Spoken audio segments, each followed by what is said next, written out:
This is propaganda live. I only suggest how to think and how to vote. What a fantastic and special show it is. Russell Brand is a famous rapist. This is just from memory. You can just go, hold on, but they said that.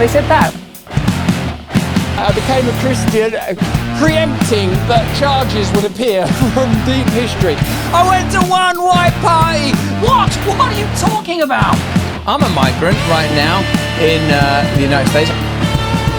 In fact, I would call myself an exile, a political exile. Lying, probably true. Inevitably, I lie sometimes. I feel that Christ may have had a better vision. I'm the main problem. I'm the main problem. Let's go full screen on Russell. This is On Brand, a podcast where we discuss the ideas and antics of one Russell Brand. I'm Al Worth, and every show I go through an episode of Stay Free with Russell Brand in order to dissect and debunk it. This week I am thrilled to be joined once more by comedian, actor, and host of the I Hate Bill Maher podcast, Will Weldon. And we will be tackling Russell's last ever conversation with Charlie Kirk from August of this year. But before we get there, if anyone wants to support the show financially by becoming an Awakening Wonder, head to patreon.com/onbrand and sign up, and you will have my eternal gratitude, as well as being able to access additional content and a completely ad-free version of this here show. Some wonderful wonders have signed up lately, including the Hey Elliott podcast, Nick Farr, Robbie Wilkinson, and Juan Bernal.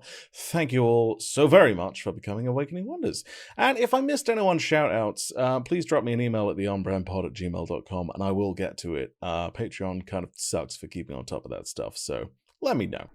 And, well, before that, let's get into this week's show.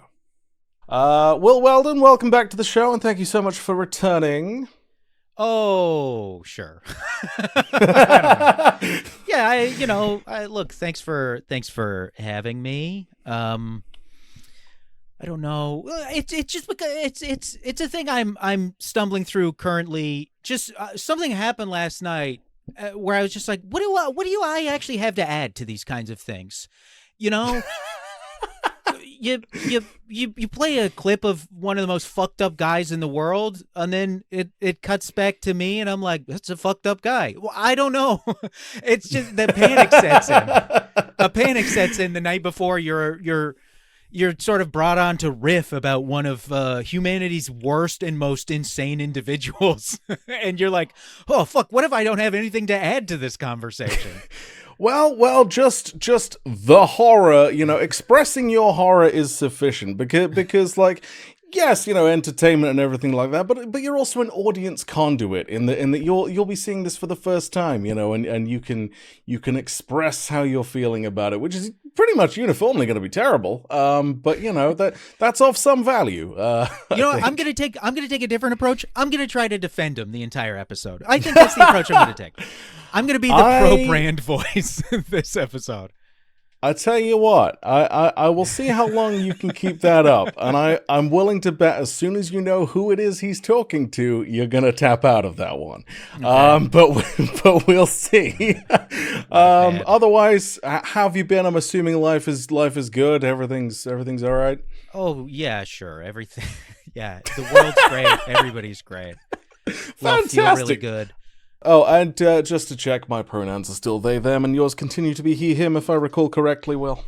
Yeah, sure. Go nuts. Yeah, close enough. I had long hair as a very thin young man. So she, her also at this point does not bother me either, because you walk around like that in a small town with you go visit your parents in the small town they live in. You just get used to it, But listen, they see you from the back, and you're like, well, and maybe you like it a little bit, and the attention feels good, and maybe you roll along with it a little bit, and maybe you go into the bathroom, and I'm going to cut off that story there. Really, I would more have the reaction of being like, sort of thing of being like, hi, I do kind of feel bad. I don't think I have the build.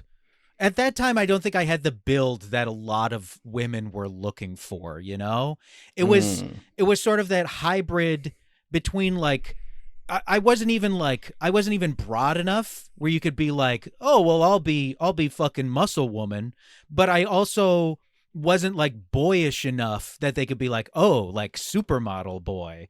So I just, anytime I get like she, her, I turn around and I'm like, no, I'm just a man with an unfortunate build. I'm not a woman with an unfortunate build. I'm vaguely wayfish and have long hair, you know? Yes. No, I'm a man with the shape that I don't think anybody is particularly interested in having. So here I am. Well, get yourself on Grindr, and I think you'll have some people change your opinion on Not that. anymore. I have genuinely suffered twink death. I have come to terms with the fact that I have gone through twink death. Yeah, you do age out of it. Yeah, that is a thing. That is a thing. Whereas, like, bears, that's eternal, you know? Like, yes, yeah. Like you just stay that thing. Whereas, like, I don't know, I think you'd be like an otter now, something like that, which I've never liked that term. That one's always thrown me. Yeah, you know? I'm not even, I'm otter. Otter, I'm like, I don't know the origin. I don't want to know the origin. I just, you know, it's, I mean, but look, you know, we're about to have a baby. I can look as I have a 9 to 12 month window where I can look as bad as I want, and nobody's gonna fucking say a thing to me. Longer than that, honestly, you can really milk it. I recommend it. Just look like shit. You don't have to change out of sweatpants for the next 4 years, like, minimum. I was working out 2 days ago. I was working out and I was like, who am I kidding here? Who am I trying to fool that I'm going to be keeping this up in 2 weeks? That's why you've got to get it out. You've got to get it all in now. It's like storing up acorns, you know? Oh yeah, that's definitely how it works. It's not a prison I'm trapped in for the rest of my life. It's as bad as brushing my teeth. I got to do this. I got to do this until I die. This is horse shit. All right. So let's get into it now. Well, you have no idea what it is we'll be discussing today, which is fun for me. I always like it when that happens. I don't like this. I don't like this lead up. This weird glee. This like glee Yeah. you're expressing as you're like, Yeah.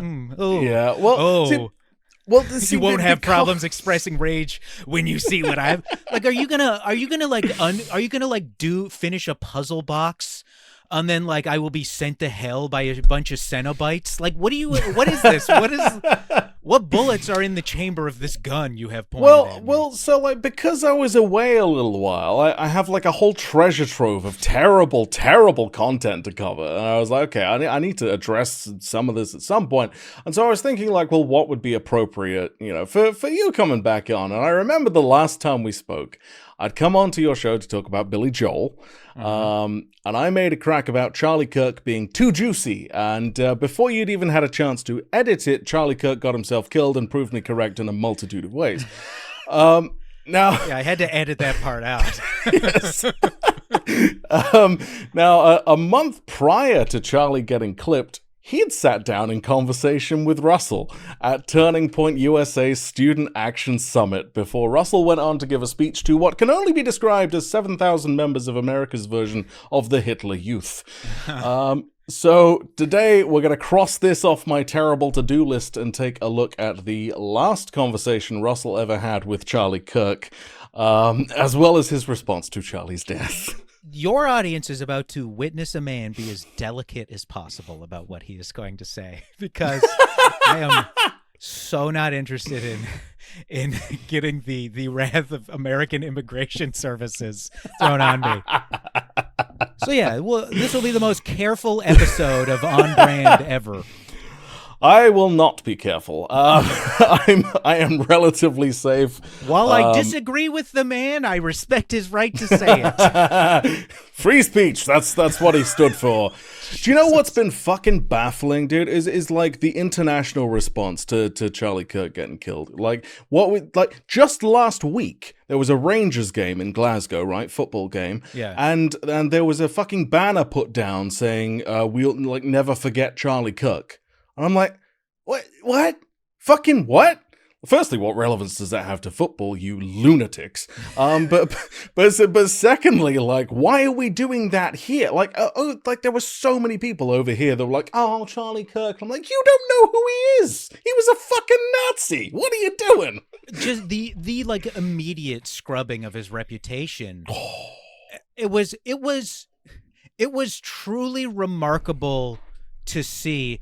I mean, I am going to knock on every door in the state of California leading up to 2028 and just say like, hey, listen, I will bully your children on the internet if you vote for Gavin Newsom in the Democratic primary. I will harass you to no end. I mean, we haven't even started. It's just the Gavin Newsom podcast, when he had him on, just a thing where he was like, Charlie, what are your tips for the Democratic primary getting back on track? And it's like, I have never seen anything stupider or more insane than going up to your political enemy and going, hey, I bet you will in good faith give us some tips about how to start beating you. Like, Yeah.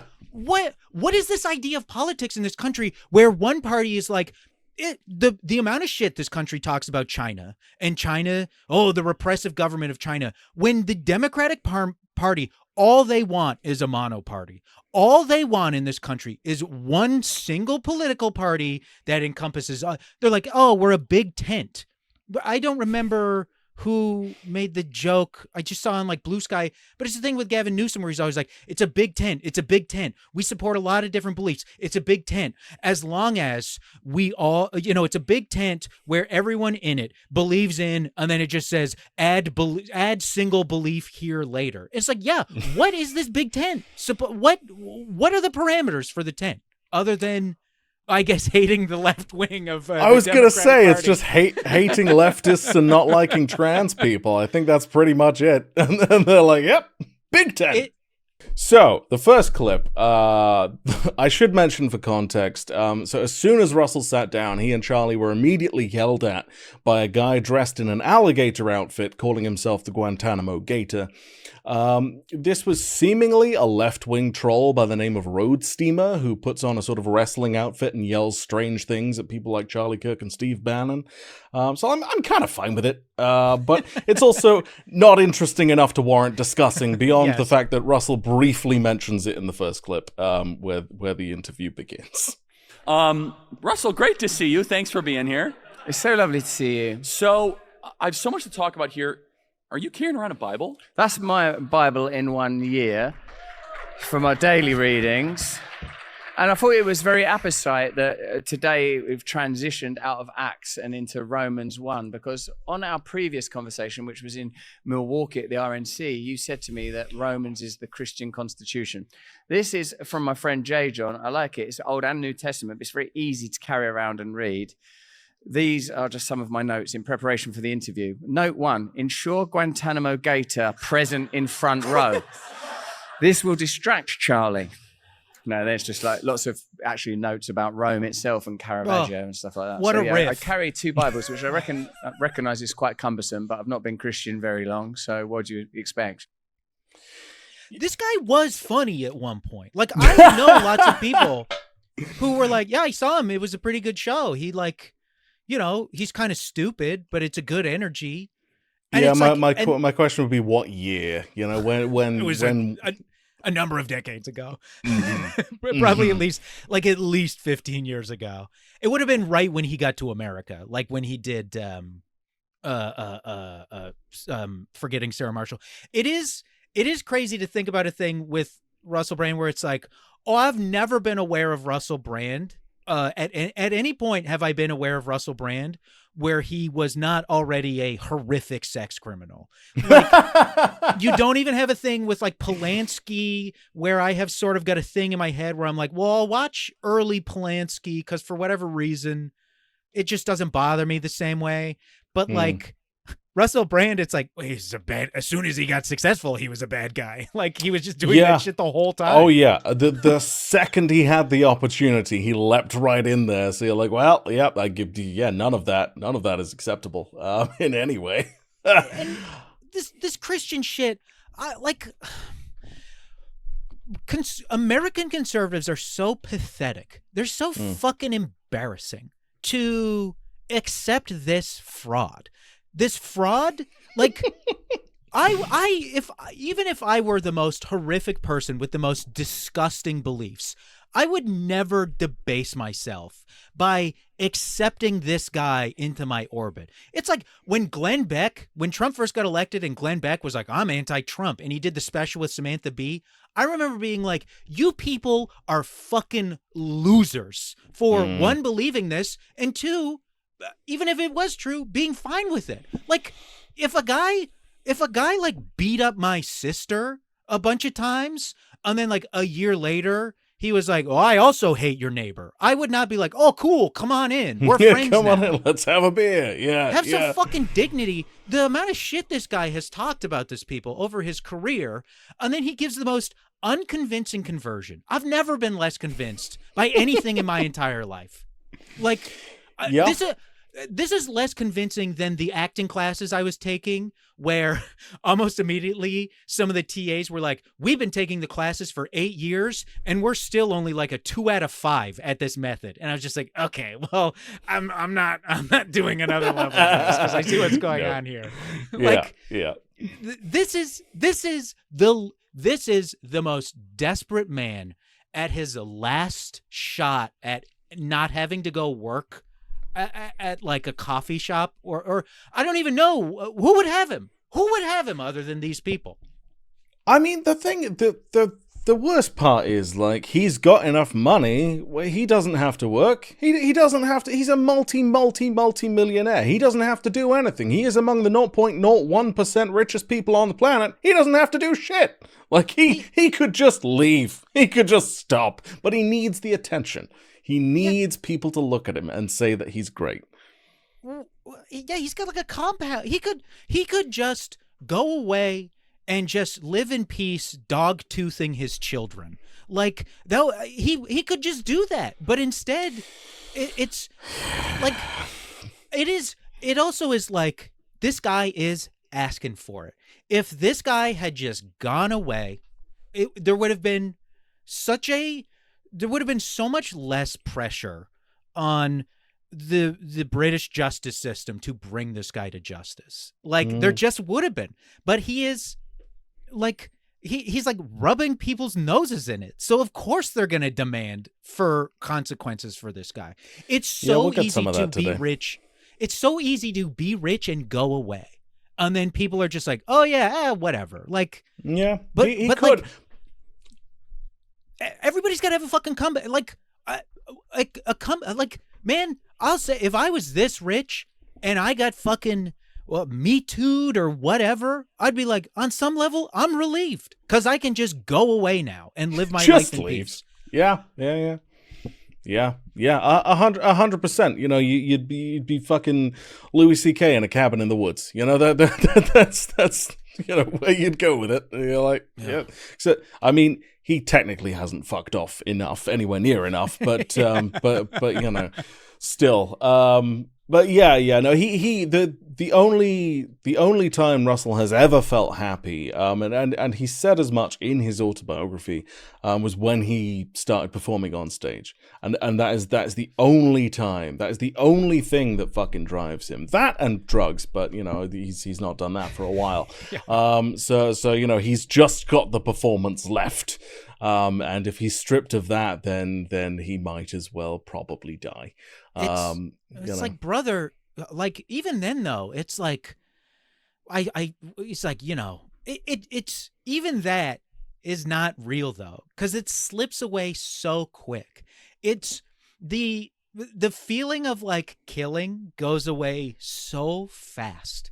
It's like sand in your hands.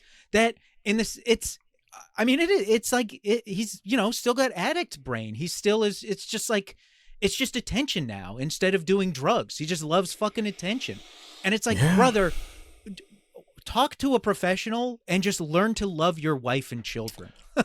Genuinely, like, the things that this guy will do to avoid therapy, it's getting to really new levels every single week. And also, like, not for nothing, he sat there with 2 Bibles. I have met my fair share of Christians, both old and new. I don't think I've ever seen one carrying 2 Bibles around with them before. 2? Yes. Like, why? Is it like, what do you have? Is it like a guy has 2 monitors and it's like, well, the one I use for streaming and then the other one that's my screen. What do you need 2 for? Yeah, like, and here's the thing, even if he wanted them with him while he was there at this event, why bring them with you onto the stage? You bring them down and plop them down in front of Charlie Kirk, and at the time of this interview, he'd officially been Christian for more than a year and a half. As well as having unofficially leaned in the direction of Christianity since 2017. So, like, when I see his 2 Bibles, all I see is a pair of props he's able to lean on, like a shittier, less interesting version of Carrot Top. You know, that's all he is. He's like, oh, I've got these, look. Ha ha ha. You're like, Jesus Christ. Yeah, I want... It's like, this is like that thing that... It's like people who accuse gay people who have just come out, where it's like, oh, you're freshly out. It's like all you want to talk about because you can finally talk about it openly. Is it supposed to be the version of that, but for like Christendom or something? Like, he definitely did that for a while. Like, it's gotten less in general since well, for a little bit, but like the first kind of 6 months after everything, that was any interview he did, the only thing that would be discussed is Christ. And I'm like, oh my God, okay, well, I know I'm not going to cover it. Okay, that's something. Like, I don't have to cover this because it's just you waffling about Jesus for an hour with someone. I'm like, yeah, who gives a shit? It's so low energy, man. That's the other thing too. This guy used to walk 14 miles during a show, pacing all over the stage. And it's just like, it's like, imagine if like Pete Holmes got really slow and deliberate. I mean, watch a fucking ad from Magic Mind. And that's Pete Holmes advertising Magic Mind is what Russell Brand is like talking about Christ. You're just like, oh my God. You don't even have the energy anymore. Yeah, no, it's a problem. Like, he used to get the same way about Eastern philosophy and like meditation and stuff, and now he's just pivoted it onto Jesus stuff. I'm, oh my God. And I shouldn't let it slide, but yeah, he did indeed show up to this interview with notes on the city of Rome itself and the work of Caravaggio. It's not relevant in basically any way. It's just that Russell's a pretentious twat. That's all. That's the only reason he showed up with those. What a fucking dickhead this guy is. Yeah, Jesus Christ. No, he made sure that he worked that in there at some point as well. We're not going to cover. He was just talking about how Caravaggio is his favorite painter and everything. I'm like, okay, and how, like, I think the reason he got into Caravaggio was supposedly Francis Ford Coppola, like, kind of mirrored a lot of the lighting in Caravaggio's paintings when doing The Godfather. And he fucking loves The Godfather. I'm like, okay, God, be more generic, please. Be more generic middle-aged white guy, please. Fuck me. Anyway. So from here, Charlie has a question about other religions that Russell may have flirted with over the years. I'm sure you tried Buddhism, or did you experiment with Eastern stuff? What made Christianity different? The reason I was repulsed by Christianity initially was because I felt like this is the religion of, like, you know, like any ordinary American or my grandmother or my wife. Is accessible to everyone. I must have something a little more esoteric, a little rarer, a little more hardcore. A little more Gnostic. A little more Gnostic and a little less conformist. I felt that, you know, Christianity, and maybe there's an argument that could be had about whether institutional Christianity is used as a kind of panacea to prevent people being the radical revolutionaries that I believe our Lord would have us be. And I when I, like, with things like Buddhism and Sufism, not that I'm claiming to have had a deep understanding of these faiths, just an autodidactic perusal of the books of Sufism and Hinduism and Buddhism and philosophy, although there were many, many truths that were discovered in them texts, at the center of those truths, Charlie, there I was still trapped in self. Tired of government-run, overpriced healthcare plans? Well, it's time to take control. These guys they fucking love a hard ad pivot, you know? Just jam it right in there. Did he just get out of bed before advertising this? Look at him. He looks horrible. His hair's all flat. It looks like he was sleeping on this side of his head. Just got up. Oh, oh God, we have like a similar, our facial hair grows in similarly. I'm looking forward to your pivot to the right wing, Will. It's gonna be fun. There's a void now. You've got to fill it. Yeah, but I'm gonna hold on to my but I'm gonna be more revolutionary, and I'm gonna become like I'm gonna become like a Sunni Muslim or something. I'm gonna become a Ba'athist and call for the reinstatement of Saddam Hussein. Even though more he's been dead interesting. for 20 years. It would be more interesting. And then when you die, your wife can try and fuck whatever vice president is there then. You know? That's... Hey, listen, I don't know what you're talking about, and I refuse to engage with it. It does feel a little bit like Charlie Kirk. Because I'll say this, whatever problems you have with Charlie Kirk, I believe Charlie Kirk is smarter than Russell Brand. And it does feel a little bit like Charlie Kirk is maybe making fun of Russell Brand a little bit by being like, you were probably into Eastern religions, Buddhism, that kind of stuff. And it's like, it's like, yeah, man, you look like an asshole. We all know you. The second you look at this guy, like, oh my God, how many different types of prayer beads does this fucking freak have at home? Oh yeah, also, he loves prayer beads. Yeah, Russell Brand is like looks like he's like wasting away as well. His beard kind of covers it up, but he looks incredibly like gaunt and hollowed out as well. Yeah, it's true. He's not a healthy looking man, but I don't know how Florida's treating him. I don't know whether that's got anything to do with it. I'm not sure. All these guys, it's like that video of RFK doing chin-ups, just like watching it, just like looking at him, like just look at this guy's head. You think a head like this is gonna make anybody healthy again? Like a head is not meant to be that shape.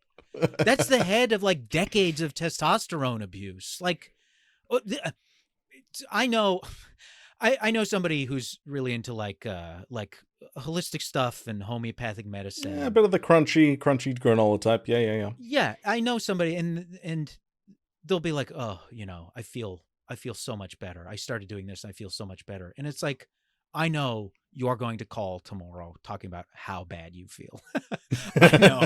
I know that this is not true.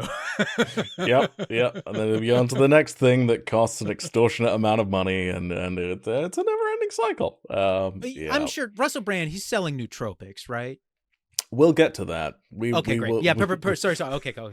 Sorry. I hate it when my guests step on. I don't hate it, but I know the feeling of being like, oh, no, not yet. No. Normally I'd answer that directly, but there's been a development that we will get to, in that particular line of things. Christ. So from that clip, Russell wanted to be edgy and different, and that's apparently the only reason he ever experimented with other religions and Eastern philosophies in general, which, completely tracks with who he is as a person. So I believe that. Like the one instance where I saw Russell was in 2012. Like I saw him live. It was in 2012 when he was pursuing like the Buddhism shtick, or at least presenting himself as someone who was pursuing Buddhism. And I watched him compare a conversation with the Dalai Lama. That was a thing. I will add this was a free chat at the Manchester Arena that the Dalai Lama put on for under 25, so I didn't fucking pay anything for it.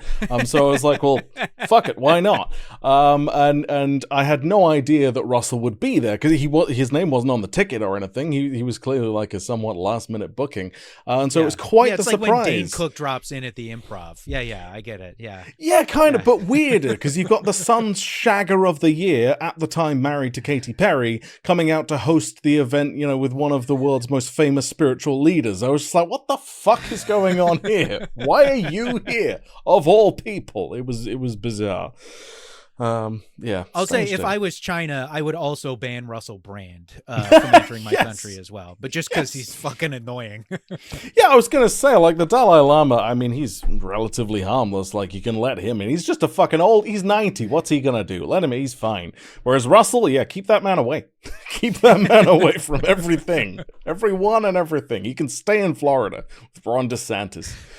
Oh, Jesus. In any case, let's hear how Russell's perspective on Buddhism has evolved. When I surrendered, kind of voluntarily yet exhausted, to the man Christ, the flesh Christ, I realized, I wanted to be Jesus. I wanted to be the center, the Son of God, the apex. I can't do miracles. I'm not willing to be crucified. Now, since surrendering to him, accepting him, bowing at the foot of his cross, on my knees, shoulder to shoulder with any one of you that accepts Jesus alongside me, I feel relieved, I feel unburdened, I feel empowered. And I realized that the person that I used to be was not an error or a mistake, but part of the unfolding way, as the early Christians called it. And I find it interesting that a lot of these ideas that I investigated, dear Charlie, like Taoism, say, have embodied in them even semantically notions that can be discovered in Christianity. And when His Holiness, the Dalai Lama, gave his recent 90th birthday speech, as I sort of read, at least, he posted on social media, I read through that, Charlie. And I noted that most of his significant points about Buddhism, I could, even with just a year in scripture, match with something from the gospel. Every aspect. I was like, this is all in Christ. This is all available to us in Jesus. There is no need for anything other than Jesus Christ. There is no need for anything but Jesus. This is like listening to Grandpa Simpson. This fucking guy is medically unable to get to the fucking point. Yes. Oh yeah. That and believe me, I have trimmed these clips down. Believe me. I ramble all the time. I don't shut the fuck up. I'm always talking. And I cannot believe the way this guy bloviates. It is like he is, what is he filibustering? There's nothing to filibuster. He could just come out and be like, yeah, I was on a bad path and now I know Christ is king, and he'd get the pop, and the pop would have been bigger because he wouldn't have exhausted the crowd by trying to follow along with whatever the fuck he's going. No. And the symbology of Taoism. Perhaps the symbology of. I realized that at the bottom of my mind, the entire time, there was sort of a subconscious streak. There was, this thing as I considered Taoism. Perhaps I couldn't acknowledge, but some part of me in the peripheral vision of my beliefs, I saw the hand of Christ. Christ reaching, and there was a spark. It's like I will blow up this building if you do not get to the point of what you're trying to say. I have a bomb strapped to my chest. I will blow up this exhibition center if you do not just spit out what you are trying to get to, man.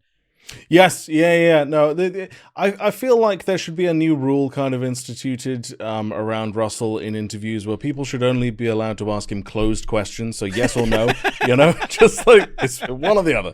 And he'll still waffle afterwards, but at least you get to the answer straight away, and then it's like, okay, you fucking ramble on, and I'll move to the next question. You ask him a yes or no, and he's like, but I recognize, even through saying a no, you can still feel the outreach of Christ as this is the flaw. He has sometimes done word. That. Yeah. Oh my God. It's the flaw in my plan. I'm hoping it would at least minimize it to a degree. But yeah, so everything that's within Buddhism can be found within Christianity, apparently. There is no need for anything but Jesus. Famously, all Christians believe in reincarnation rather than any sort of, afterlife like heaven or hell. Does Russell Brand, does he have a denomination of Christianity? No, he still hasn't. I'm assuming it's one. Evangelical, but has he ever said, like... He still hasn't picked one. Technically, you gotta be fucking kidding. I am 99% sure, like, because he was baptized by Bear Grylls and a priest whose name we do not know. But there was a priest on that riverbank, and Bear Grylls is Anglican. A lot of Anglican churches around here and around where Russell was baptized in the Thames in Oxfordshire. I am 99% sure that he was baptized by an Anglican and therefore is technically Anglican. But he's never officially announced anything at all to anyone. And he's flirted with Catholicism and all these different things, but he doesn't want to have to pick a lane because he knows that like a good chunk of his audience would suddenly hate him. Yeah, he's denounced too much polytheism at this point to be able to embrace Catholicism. So this is true. I grew up Catholic, and it's just a thing. Like, I used to volunteer with a group. We would like walk women into women's health clinics past the protesters, and the best part of your day would be when the evangelicals and the Catholics started getting into fights with each other, and they would briefly leave the patients alone because they're too busy arguing. But my neighborhood, I live in like not as much. It's getting pretty gentrified, but like this part of town is like pretty Latino, and there will be billboards that will go up that will be like, Christ is like, are you blaspheming ? God is not a Trinity ! And it's like, oh boy, the anti-Catholic evangelicals have moved to town. Watch out. They get so bitchy towards each other. It can be so fun, you know. It's great. Obviously, Russell's take here on Buddhism is profoundly stupid on a number of levels. And when I was listening to him, I was reminded of a review of his 2014 book, Revolution. Nick Cohen at The Observer described it as, quote, atrocious, long-winded, confused and smug, filled with references to books Brand as half-read and thinkers he has half-understood, unquote. And yeah, 11 years later, very little has changed. God. I will say, in this next clip, Russell does somewhat backtrack on the idea that all religions are actually just one religion, but only so he can tell Charlie Kirk how truly exceptional Christianity is compared to the rest of them. Of course, though that's not before we get some powerful comedy about the lozenges that Charlie Kirk has provided, so, you know... Fuck. Actually amazing. It's delicious. It's tasty, right? Charlie...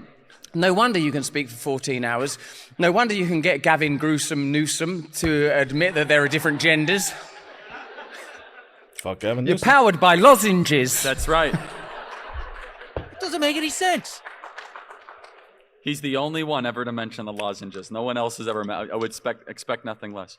Oh, and it's perfect because he's clinking So, Not it all against his religions are the teeth into same. the That's why I microphone. feel like- what are you saying? Oh yeah, no, we're told all religions are the same. What is the differentiator that you want the rest of the world to know? Can't be that about good. He Jesus, took it out. Christ, about self? You mentioned, for example, Buddhism, correct me if I'm wrong, Russell, is a very self-centric religion. Yeah, it is. Sometimes when you're a professional comedian, you realize that you do things that are funny where you're not trying to be funny. This is one of them. I'm not even actually trying to be funny. For me, it seems normal that you would take the lozenge in and out like a cigarette. Well, Charlie, Well, you're definitely trying to your be father funny. and I, we used to lozenge together at Harvard. George Bush and I were in the Skull and Bones Club. We would lozenge together at Bohemian Grove. Then who's that under the privet? It's Alex Jones. After my Molocrobes was Jones. After my Molocrobes was he. No, Buddhism is self-centered. If you I reckon the thing that I resisted about Jesus was the very thing that I needed to yield and surrender to. I was messianically infatuated with myself as the kind of center of the world, and the culture also gives you that offering. It's appealing that your personal identity can be the altar of false idolatry, i.e., your sexuality, your race, or your gender. All of those things are glorious creations of our Lord. But when you make them the focus of your spiritual attention, of your devotion, they can't hold it.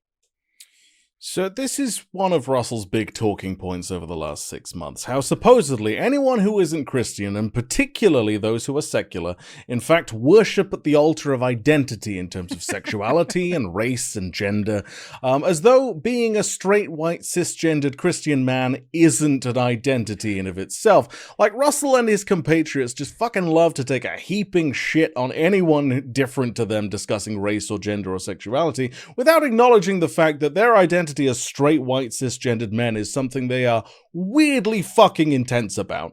Like, you can't whinge at me about identity politics and then loudly proclaim how important it is that everyone's straight and white, you know? It is, and it is a God tier identity as well. It is like, at this moment in time, being like, oh, everybody's always talking about sports and how great their team is. It disgusts me as a Lakers fan. And it's like, okay, hold on. Wait a second. I don't know, bloody Arsenal. I don't know who's good. I don't know who's good at footy right now. Neither do I, to be honest. It's also the idea of, like, to hear this guy be like, a thing of like, oh yeah, Buddhism is all about the I. Buddhism is all about the individual. It's all about me. That's obviously very funny. And then it's also funny to hear that rejected by a man who has a Cal Ripken-like streak of using the words I or me in every consecutive sentence he says. Yeah. No, it's the fucking cheek of trying to tie that idea of like identity politics and stuff into Buddhism. Like fucking Charlie Kirk said that Buddhism is a selfish religion, and Russell agreed. And like the entire basis of the Eightfold Path is one of wisdom, enlightenment, karma, and then reincarnation till the eventual attainment of nirvana that is specifically through good works and skillful deeds and charity. In other words, altruism and selflessness. That's the whole root of the thing. Buddhism is specifically an unselfish religion in its design. And even then I'll say it's like there is also no such thing as morally a specifically or always, like, religion is just religion. Religion is whatever the religious person makes of it. Like, it's like, you know, there in Malaysia, there are self-identified Buddhists who are rampaging through the countryside who have rampaged through Malaysia doing a genocide. Like, yeah, for sure. Like, just because the religion's all right doesn't mean the people are okay, you know? Yeah. And it's the same thing. It's like in North America, it is such a common thing where, like, you know, some of the most like giving and charitable communities in North America are like Sikh communities, and there are Sikh temples where they do so much community outreach. But I also, you know, when I was living in Calgary, I had a Sikh neighbor who was the biggest asshole I'd ever met in my entire life. Was just always complaining to my parents. He would like call the police if somebody parked. In Calgary, they have this weird belief that the curb in front of your home is your parking space. Oh, no, that applies over here as well. Everyone seems to think that they own the fucking street. And it's like, no, that's not yours. Yes, like, but so he would always call the police if like one of my aunts or uncles parked in front of his house when they came to see us. That guy was the biggest prick in the world. So like, it's like, and listening to it's like on top of how bad of a speaker this guy is, it is just this whole thing of like, you know, only Christ. It's like, well, once you realize that calling, it's always Christ's voice. It's just like, it's like, if Christ really speaks the way Russell Brand says, and the calling feels the way it does, I understand why somebody would surrender to Christianity, because like it's torture, this mind-numbing drivel. It's the same way I understand how, you know, Patty Hearst was like tortured into, you know, joining the like the group that kidnapped her. Like, anybody's mind can break anybody eventually. And if Christ Stockholm syndrome will take place, you know. If Christ truly is the kind of terrorist that Russell Brand, the kind of psychic terrorist Russell Brand portrays him in, I'd become a Christian if I had to endure what this guy is describing, the way he is describing it. 100%, anything to get them to leave me alone. Yeah. That's why he says, "Give myself up to Christ." You know, it's like, oh my God, all right, fine, fuck it. You know, Dude, Christ is unbearable if this. Well, that's why he said, you know, like only partially willingly. You know, it's like well, yeah. Clearly, you're having a terrible time. I should have. Only partially will. Yes, I see Russell Brand and Christ have some things in common, and their attitudes towards consent. Oh, that's very blasphemous, Will. Very blasphemous indeed. I should ask, as you're a comedian, did you enjoy the lozenge bit, Russell's comedy chops? Fuck, man, these guys who just assume they can and it also, the other thing too about it is like, it is more than an attempt at being funny. It is an attempt at virtue signaling to his audience. Oh yeah, by touching on all of the specific right-wing like Bohemian Grove, George H.W., the fucking Skull and Bones. Oh, the specific reference to the time Alex Jones has been invited. Like, he's been to Bohemian Grove. So Moloch it's like robes was what he was saying. Robes of Moloch Yes. is Yeah. you know. But Yeah. I at first thought, I was like, what the fuck is a Moloch robe? I was like, what's one of those? I was like, oh, it's two It sounds separate like words. it sounds like a type of microbe. Yeah. Yes. Yeah, just like demon worshiping. And I mean, look, earlier I made a fucking Hellraiser joke, and I guess on some level, I don't know. No, you know what? I reject my own hedge. I am making a cultural reference that is dated in a way I find charming, and that I also think is back in fashion. And you know, I spend, you know, my wife is queer. I spend a lot of time around gay people of all stripes, and Hellraiser is gay culture, so it's just in my brain. Yeah, you know what? Fair. It's Fair. back. Gay people love Hellraiser again. The We've gay people are reclaimed really it. into Cenobites. Yeah. Oh god. Whereas his is just lazy, you know. It's just little Easter eggs. This is fucking. He does MCU shit. He does MCU. He wants the fucking hogs in the audience to clap because oh god, the Black Knight sword got referenced at the end of the movie, and then you hear Blade's voice off screen. That's what fucking Moloch's robes are. It's these guys are just as big losers as people who cheered at the end of fucking Endgame. It's the same guy. Yeah. They just are 100%. They just have the worst community. And yet they are the first people to complain about virtue signaling. I'm like, all right, fucking, you know, shut the fuck up. Fucking Alex Jones at Bohemian Grove. Oh my god, shut up. Absurd. So from here, Russell says something that's apparently worthy of another applause break.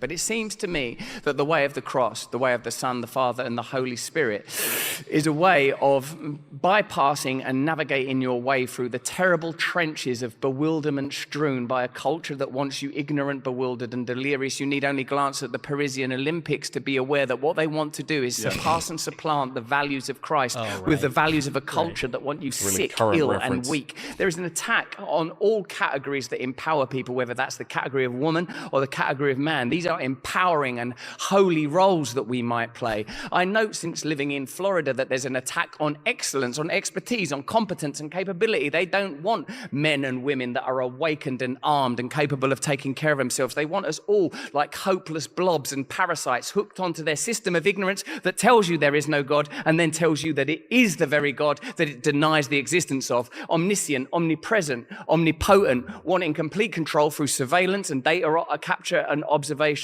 and ultimately wants you to submit to its false idols at its false idols. Lozenge.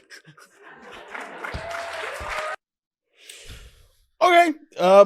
So he's noted since living in Florida that there's an attack on excellence and expertise and competence. Now, the way you could take that is that nobody in Florida has any expertise or competence. But they don't want men and women that are awakened and armed and capable of taking care of themselves.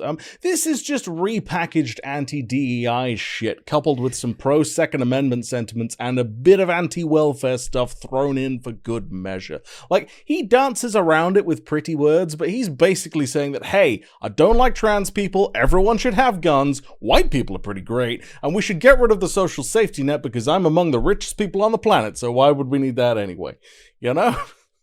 And I will say this about Tucker Carlson. Tucker Carlson has identified a mostly consistent worldview that I think is a part of the reason he is so successfully because it was like when Tucker Carlson got fired off Fox and was just stuck on Twitter, it really seemed like it's done. This guy's donezo. Like, this guy couldn't be more irrelevant. But he has successfully stumbled onto his sort of right-wing, his far right with touches of left-wing populism. So his like this thing of where it's like he isn't necessarily opposed to certain aspects of the social safety net. He is good at talking about economic issues And that's why I think he has hit the bottom and started to rise back up again past Russell Brand so quickly. Because Russell Brand, it's like there's no through line, and it'd be so easy to clip so much of what Russell Brand has said and be like, look at this pagan freak who's trying to infiltrate our Christian community. Or like, oh, this guy wants to take away your social security. Because like truly in America, it doesn't matter how fucking right wing you are. If you are old, you are not okay with them fucking around with Social Security. It is like Florida would fucking revolt against Russell Brand. That's for sure. You know. And so this dumb shit isn't even smart enough to identify key things in American life.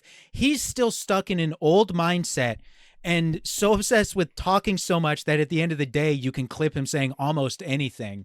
But like, he's stuck in this old mindset. Guns are over, man. Guns won. People don't talk about that shit anymore. There's no talk of gun control in this country. Nobody ever brings it up. It's not a political issue. It's over. They won. Guns just won in America.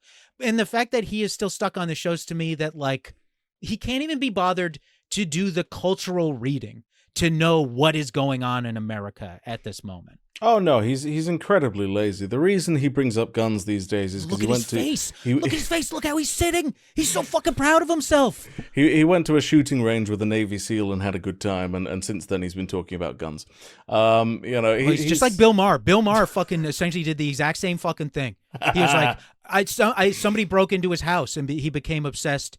He apparently bought a gun and started going like, I realize I've come around on guns. And then there was he was during an ad for like, I don't know, that company that like finds him, that like headhunting company. I can't remember their name. During an ad on Club Random, he was like, he goes like, but I had to get rid of my guns. Maybe I shouldn't be saying that on my podcast. And it's like, yeah, so somebody, one of the last few people who still cares about this guy was like, you can't have this gun. You're going to end up accidentally killing yourself, or some guy's going to take it from you and kill you with it. Like, you got to get rid of this. Yes. You are not a responsible human being, like enough to own a weapon of any kind. I cannot picture it. This fucking guy, you look at this guy, this guy, I mean, Russell Brand just screams family annihilator. Like he just screams that he would, there is very few people who make me more uncomfortable at the idea of them owning a gun than Russell Brand. Do you know what? One of the things, like, obviously, because he brought up Caravaggio and how Caravaggio was, his favorite painter and everything, and it forced me to just kind of do a little cursory look into Caravaggio, and I saw that, like, he was famously just like a massive piece of shit with a really bad temper who killed several people, and was constantly like flying into fits of rage. I'm like, yeah, I can see why you identify with this guy. I get it. I can see it. They even look slightly similar, actually. If you look up a picture of Caravaggio, I'm like, oh yeah, okay. Yeah, it's like, I love Francis Bacon because I'm fucked up. Like, yeah, it's always that simple. Yeah. So from all that, like, What I do find kind of funny is how, like, there is a specific segment of people who consider Russell to be really enlightened and progressive. Like, they think he's still, like, coming from the left in some ways, or even if he's not, like, fully from the left, like, he's inclusive, at least, when in reality, like, he is spouting the exact same shit as the most hateful people on the alt-right. He's just putting it in a way that's much more palatable to them. It's why he's, like, a key figure among the Maha movement, because among the RFK Jr. supporters, there are a bunch of people who were really against Trump, but thanks to people like Russell spouting the same conspiracy theories and talking points in a fluffier and more pseudo-philosophical way, those people eventually had no problem leaping on the Trump train, It's bullshit like that. And they love famous people in Florida, too. Oh, yeah. As well. Oh, yeah. Like, I was like, how can these people accept these people? But it is also like, the right is just so desperate in this country for famous people that, it'd be a period of time where they'd be like, God bless you, Lorenzo Lamas. You are a true patriot and a wonderful actor. It's like, you could be Kevin Sorbo. Kevin Sorbo is such a major figure for these people. Yeah. And it's like, come on, man. Yeah, no, it was not difficult for Russell to get where, because he is famous. I mean, just a couple of weeks ago, Alex Jones was fawning all over him. You're like, yeah, because he's more famous than any of them will ever be, most likely. So from here, Charlie asks what I do consider to be a truly dangerous question to someone who just a minute ago said he wanted to literally be Jesus. So Russell, all kidding aside, when are you going to start a church? Are you going to try to start a ministry? I mean, the UK could use Firstly, a revival. I'm really trying to surrender to whatever he wants. I've always been talking my whole life, so like it would be immodest, yes, false modesty. without Say, "Oh, hyperbole, really, Charlie." I'm aware. I hear myself talking. But when I'm not sucking on a sweet, sweet lozenge of the Lord, I do want to participate in his ministry and mission. But because I have a tendency to appoint myself and anoint myself in certain roles, I want to be sure that it's the path he would have me walk. And I have pretty serious challenges to surmount in the UK when it comes to my personal legal the situation. entire government is going after Russell. I hope you guys know that. And it's exhausting. Yes. Good to see he's taking the charges against him seriously. It's exhausting. And yet again, like, criminal charges being brought against you is not a government conspiracy. It's that you seemingly have committed crimes. The government doesn't need to get involved in any way. I mean, technically the police are part of the executive branch, but it's the judiciary that will be making the decision on Russell's fate, ultimately. And the charges stem from, the very public accusations that were made first. Yeah, and there's a lot of evidence that is available to the public, and it's pretty damning. And just like, how you drum up, like, America. You can look here and see this is how the state whips up malicious fake charges. You go financial, because it is actually very difficult to get someone to risk their well-being, reputation, their financial well-being, possibly spending time in jail. It is very difficult to get a person to commit to false sexual assault accusations, because there are potentially serious ramifications if they are exposed. And you can't trust that whoever might be in charge of the judiciary or the legal system at any point in time, you can't trust that they're always going to be in charge. So, like, that's a big commitment to ask. It is very, very easy to just fake some papers. Like, that's how you go after someone using the legal system, is fucking drummed up fraud, financial fraud, whatever. The idea that you could get like a dozen women to all stick to the same story. It's and particularly from a period, I think it's between like 1998 and 2004 or something is the range. I'm like, wouldn't you go for someone current? You would go for recent. If you were manufacturing things, it would make a lot more sense. And not just those women. The friends who are like, they told me it happened to them when it happened to them. Yeah. You also have to have these people who are continuing to insist that, like, they were told this 20. It would take so many people. So unnecessarily difficult when you could just fake a mortgage fraud. It would take so many. There are documented text messages that came from Russell's phone about the crime he did, and I'm like, from 20 years ago, and I'm like, I'm sorry, how do you fake that? Come on. Or just like Russell, brother. They just killed Fred Hampton. They were threatened by Fred Hampton, so they drugged him and shot him in his bed while he slept. Yeah. They don't have to go through all this work. If truly, like, the deep state wants to get rid of you, they'll just fucking do it, man. You would think. Otherwise, I guess we're putting a pin in the Church of Russell Brand until after his criminal trial. He didn't seem averse to the idea. He said, like, oh yeah, I'm waiting to see if that's what the Lord wants me to do, and I'm like, no. I've been kind of waiting on the inevitable Russell Brand cult, and I think if he gets away with the charges against him, then it might be coming. It also is, they were just talking about how Buddhism is the language, or this is the religion, the philosophy of the individual.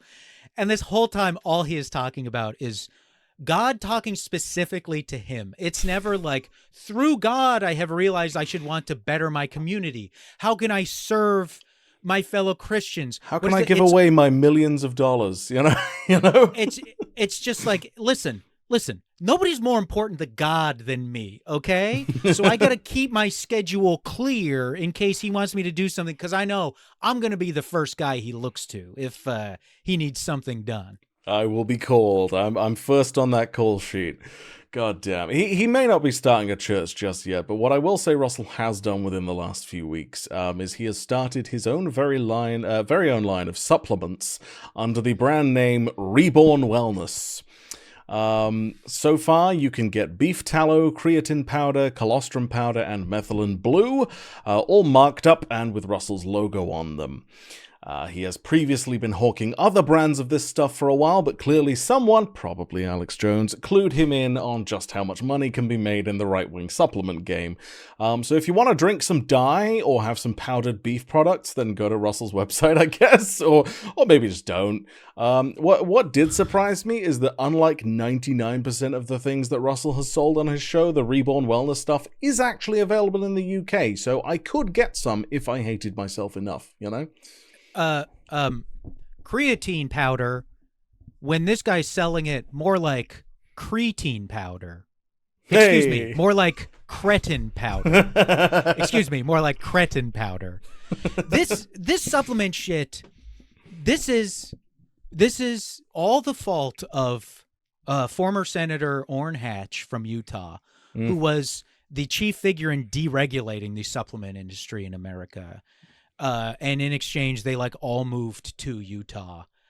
Like, we went to Whole Foods so we could get like low dose aspirin. We were out of low dose aspirin. We went to Whole Foods, and you walk through and you're like, "All right, they don't sell medicine here. Anything with real, anything that has like real proven benefits can't be sold at Whole Foods. Just this completely deregulated shit can be sold here." And like, look, maybe this is a little problematic. I'm speaking from a point of view of what I would assume would be this movement. Is this shit not like completely feminized? Like, is this not the type of stuff that we would have seen as like a woman's thing to do, taking all these like pills and like weight loss stuff, and it's one of those things that I would say used to be like that, I think, and kind of, you know, applied more again to like the crunchy wellness hippie kind of types. But I don't know whether to only credit Alex Jones, but he's certainly been a driving force in like making them masculine and like making all these products like super manly and like, get your fucking dick hard, you know, like all of this kind of stuff, you know, and him constantly taking the things on air and drinking bone broth and whatever the fuck else while on air, you know, all of that stuff, and selling the one that cracked me up the most. He had a brand of taint wipe that he was selling for a while. that he was trying to market as like, you know, military grade, you know. And I'm like, it's a wipe for your taint, Alex. What are you? Yes, taint wipe. Yeah, you know, in case you're getting a little swampy down there, you know. I see. Oh, okay. It's like a wet wipe, you know. I was just like, how far back is this guy wiping after he takes his shit?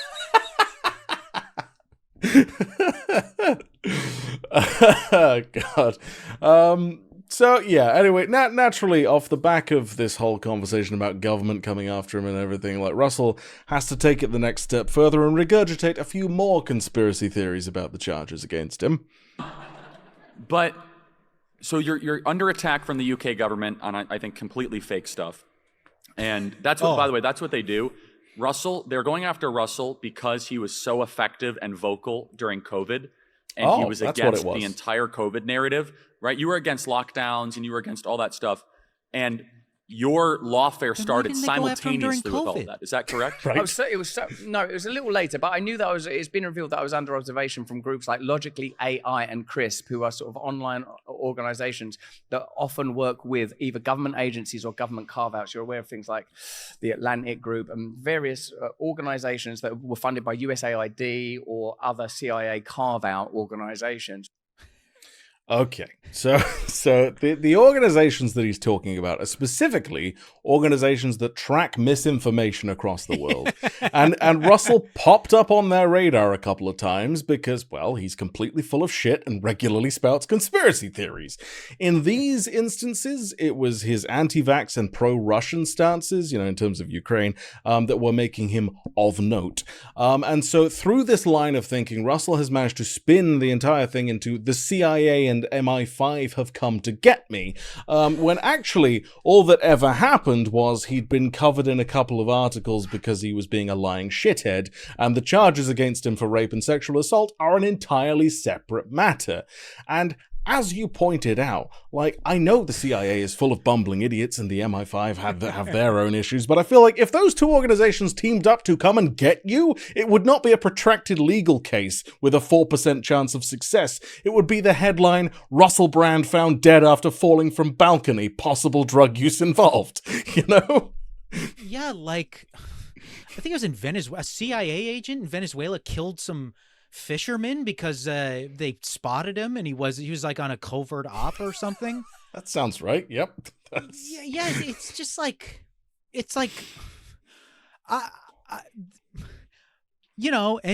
CIA has done work through fake NGOs and stuff.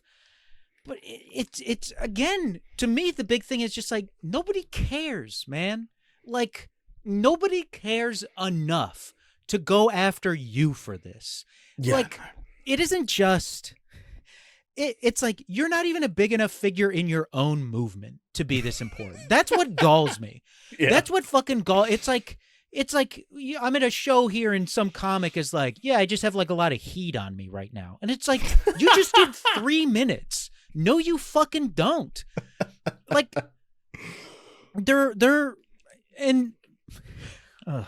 The way I guess the only objection the CIA, I imagine, would actually have to this guy would be the pro-Russia stuff. But otherwise, this guy is the CIA's fucking wet dream, man. You could get this dumbass to say anything. They'd fucking love that shit. Say or do anything, yeah, for sure. Yeah, no, he'd make a perfect asset. Yeah. Yeah, just for money. You could just pay him to do anything. Yeah, I think he would. Oh, these guys. It's the idea of just mentioning Fred Hampton. The idea of that these guys would think of themselves as a Fred Hampton type is so egregious to me. Yes. I don't believe these guys have given anyone a free breakfast in their entire lives. Yeah. No, it's I'm too rich and white, so everyone's coming to get me. Also, I think enough time has gone by. I cannot. I don't know what to say about Charlie Kirk's hair. Obviously we all know he is a huge head with a tiny little face in the middle of it. Yes, but this famously. thing where he has pushed it all into the middle and then pushed it down.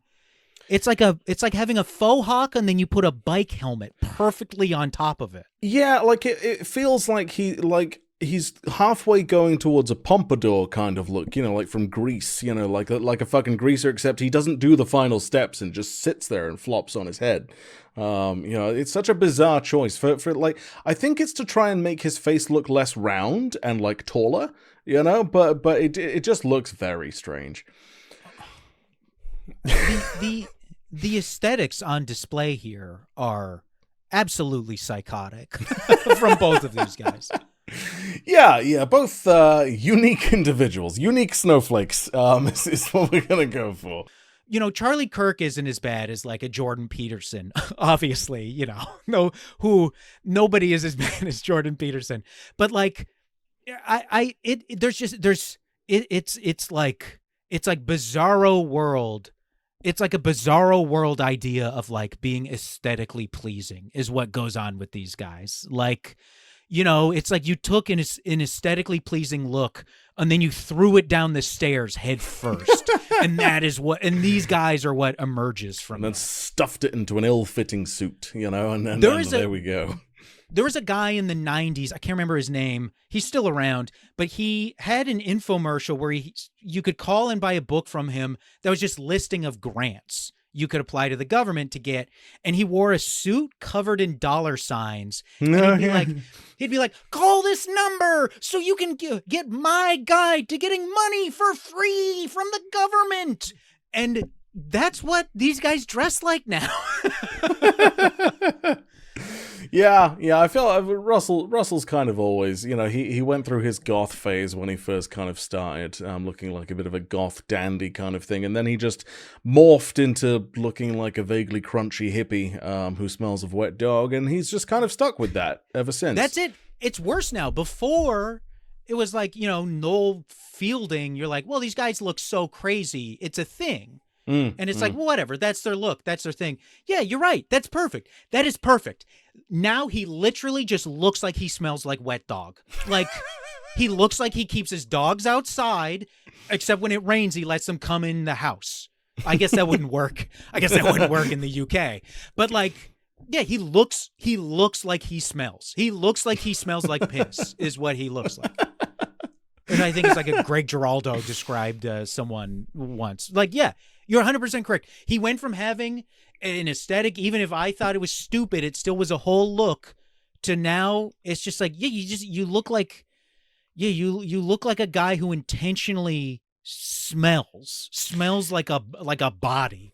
Whereas, like, Charlie Kirk, to me, looks like someone who can't figure out, they're like, he's just gone through puberty and he can't figure out, like, what his style should be. And so he's wearing a suit that's too small. He's got hair that's too tall. He can't quite, like, get the right, like, he's trying to get there, but he can't quite fit. And obviously now he never will. But, he couldn't Whoa, quite hey, I didn't say anything about that. I didn't say anything about that.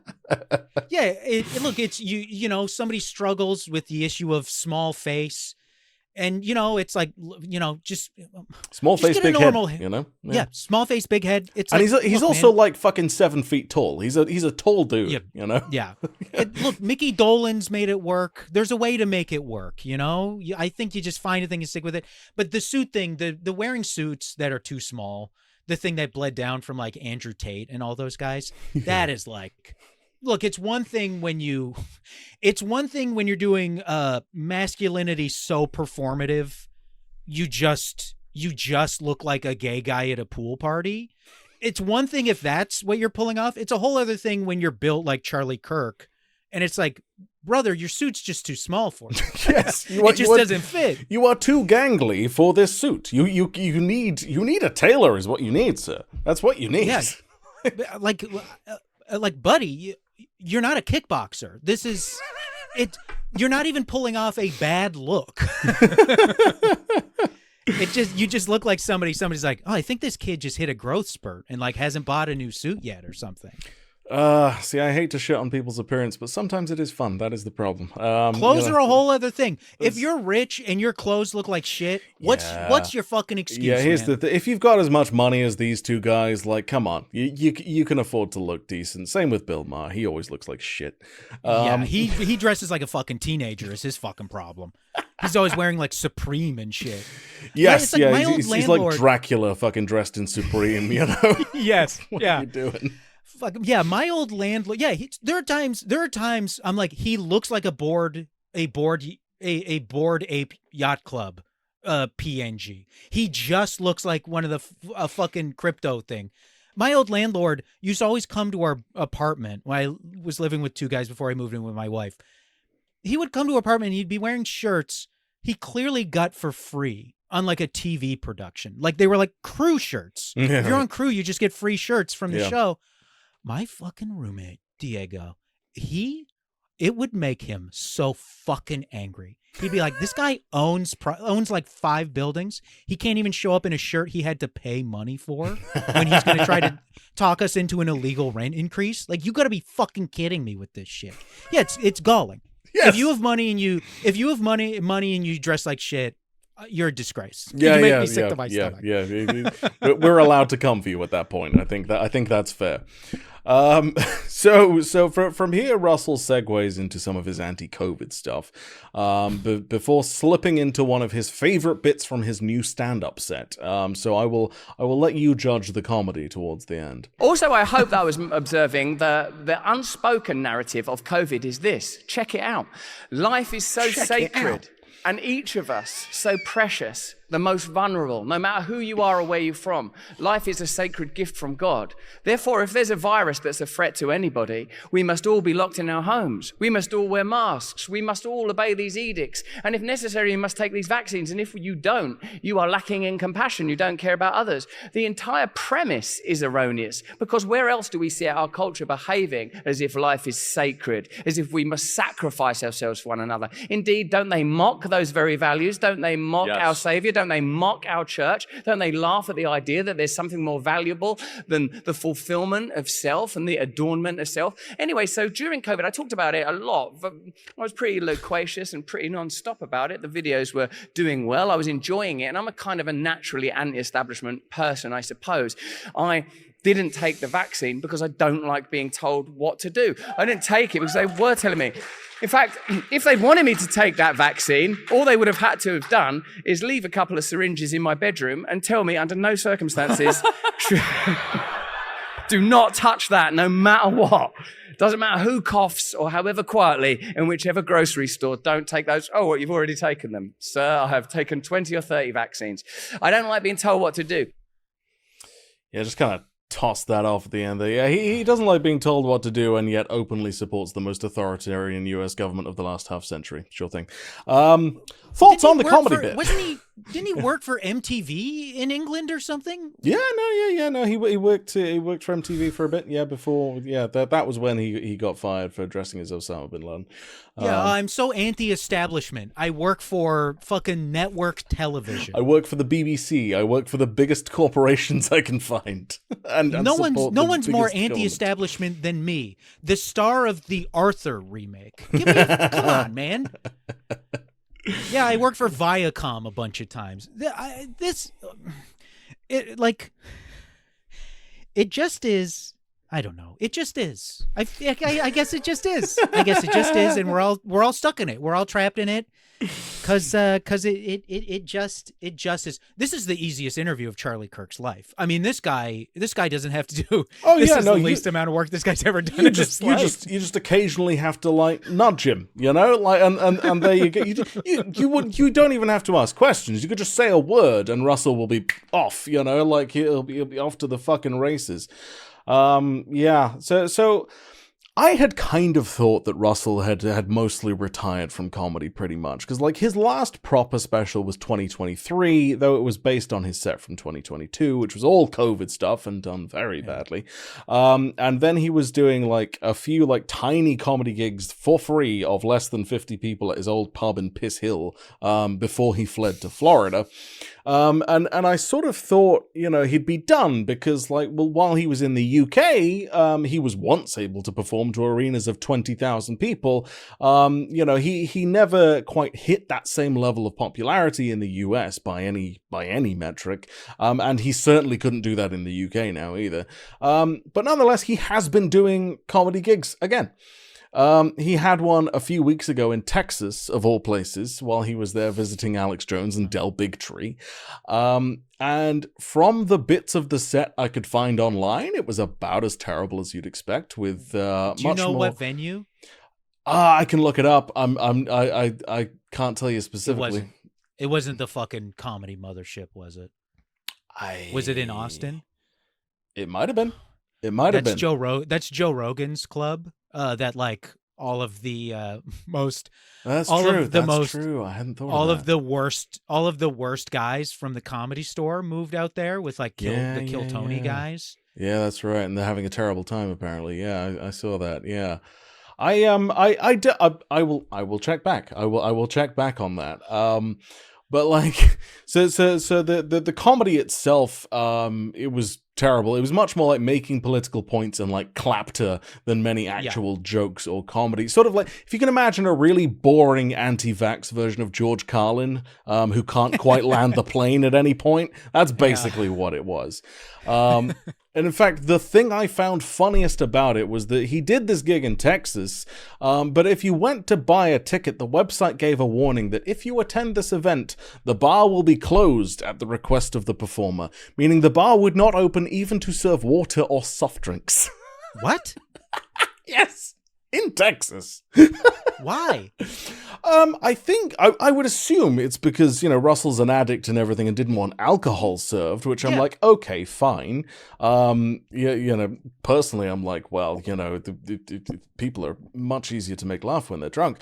But you know, okay, fine. But like, at least let them serve water or fucking soft drinks. Yeah, but like, surely there has been alcohol at previous, like, at previous jobs, like at arenas and stuff. Like you would think. I mean, this must be like a relatively recent, you know, thing of his. I don't know when he started doing this, but yeah, I was just fascinated. Like, how pissed off would you be if you went to a fucking comedy gig from Russell Brand and you weren't allowed to make it better? You know, you had to sit there, can't even have water in dry Texas. mouth, you know. Just there like, oh God, he keeps saying long words endlessly. Yeah, no, absolutely terrible. I will check on what venue it was though. It may not. You saw like snippets from the set though. Yeah, that might be tougher because they make you do the bag. They make you put your phone in the bag. I think they were like intentional ones that Russell wanted to be able to put on socials. Okay. So like I think they were accepted. But yeah, I'm not sure whether it was in Austin or not, but I will check on that. Hello everybody, Future Al jumping in. So I found the gig that Russell did again, and it was Russell Brand. A funny thing happened on my way to church. With the thing being, I am a Christian, I am a comedian, I am interested in change, I am interested in awakening. Which, you know what? If that doesn't sound like a comedy show, I don't know what does. But either way, it was in Austin, Texas, but not at the mothership. It was at the Vulcan Gas Company. And it does, in fact, say, at the artist's request, the bar will remain closed and covered for the entirety of the event, including before, during, and after the show. And as such, no beverages, including water, will be available for purchase or consumption within the venue, which is just delightful. And if you're wondering about this place, the Vulcan Gas Company in Austin, Texas, you know, what other kind of luminaries they may have there. So the Kill Tony regulars, those are regulars there, as described, which, I mean, that's upsetting for everybody, especially them. I hear they're having a terrible time. And as well, Chris D'Elia is going to be doing 4 dates there, in March of this year. 4 shows across 2 days. Oh, okay, he's doing double headers at this place because he's able to get enough of an audience there, which doesn't shock me. If Russell can do a gig there, so can Chris D'Elia. That makes perfect sense. Anyway, there we go. Back to the show. I was talking to like a researcher about this, because he's been talking to comedians about political comedy, and he was just talking about a right-wing, you know, internet comic he went to go see, and it was like Matt Rife. No. I think ascribing any political belief system to Matt Rife would be generous. He's a moneymaker. That's all he cares about. Yeah. His plastic surgeon is. It's ironic that Matt Rife was one of the stars of Wild 'N Out, because that's also how you could describe the behavior of his plastic surgeon lately. So it's a thing where it's like, he was just talking about going to see this right wing. He was like an online comedian, and the show did not have a lot of laughs.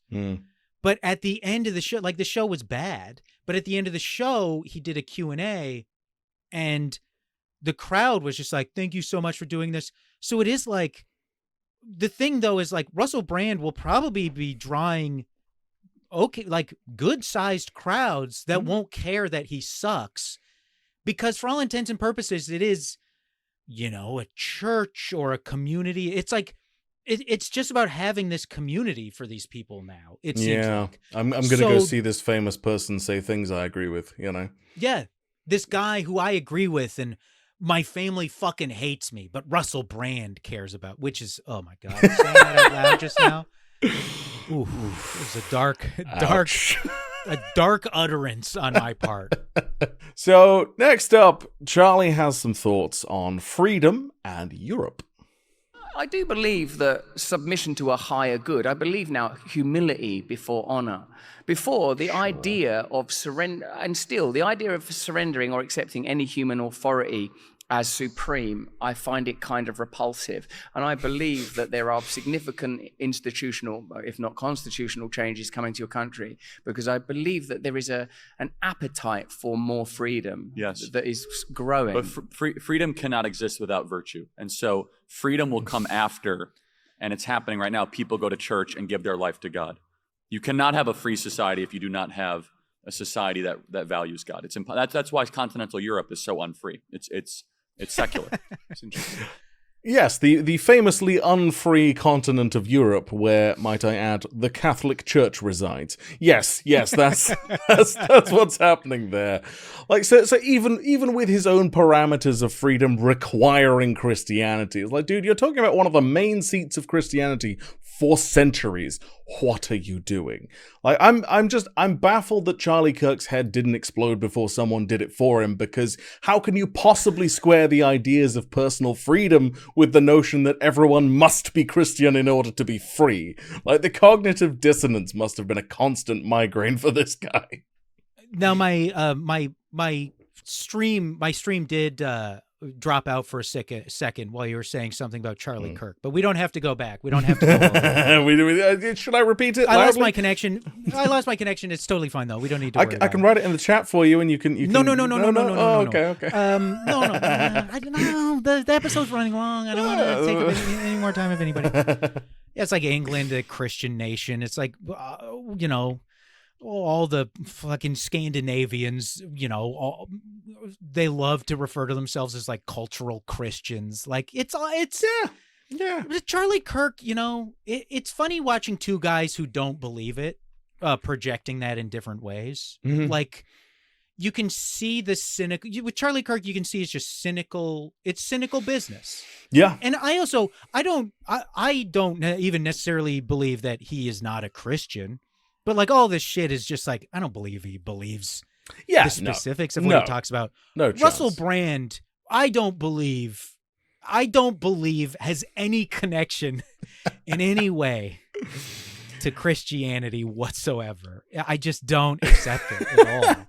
It's not reading anywhere. I believe that he does like Christianity, and because he's been going towards it for so fucking long. Like he even before he came out as Christian, when he was still pretending not to be one, he was defending Christianity against Richard Dawkins in a conversation. And that was a fucking terrible time for so many reasons. But so I believe the Christianity side of it. I just don't believe he understands any of what Christianity is. I think he's just got these versions of things. He's got his Bible in a year, and he's got his little version of the Bible that he was given by his mate J. John. And he's going through like prayer stuff on Hallow. The Mark Wahlberg app, I don't think he actually understands any of it. So from here, funnily enough, Charlie asks Russell to look up a Bible verse. Well, rather, Charlie mentions a Bible verse and Russell looks it up. And in doing so, Russell then starts to get a little bit personal. First of all, there's a great verse that I think you'll love, Romans 12:2, which is, do not conform to the ways of this world, but instead be transformed by the renewing of your mind. Fact check me if I got it right. Romans 12:2. I'm not fact checking you. I'm just. The believer's constitution. I consider you a 12. kind of living Bible. I'm not quite a living Bible, but I do take that seriously. So Romans 12:2, it's one of my favorite verses because you talked about your mindset. So that's Romans right there, I think. Yes. Yeah, 12:2. Well, that was 11. But Romans 11 is also very important about us being grafted on top of the Hebrews. Look, I don't know if it's okay for me to tease you about your, what I would consider enjoyable Asperger's. Oh, thank you. It's fine. Because when I see all your lozenges lined up and everything, I teased there- you about it once before, and I thought, don't be mean, because of people with Asperger's and all of that. My son, I feel like he might be a little bit autistic, actually, as it turns out. But like that's 11. That's also good too.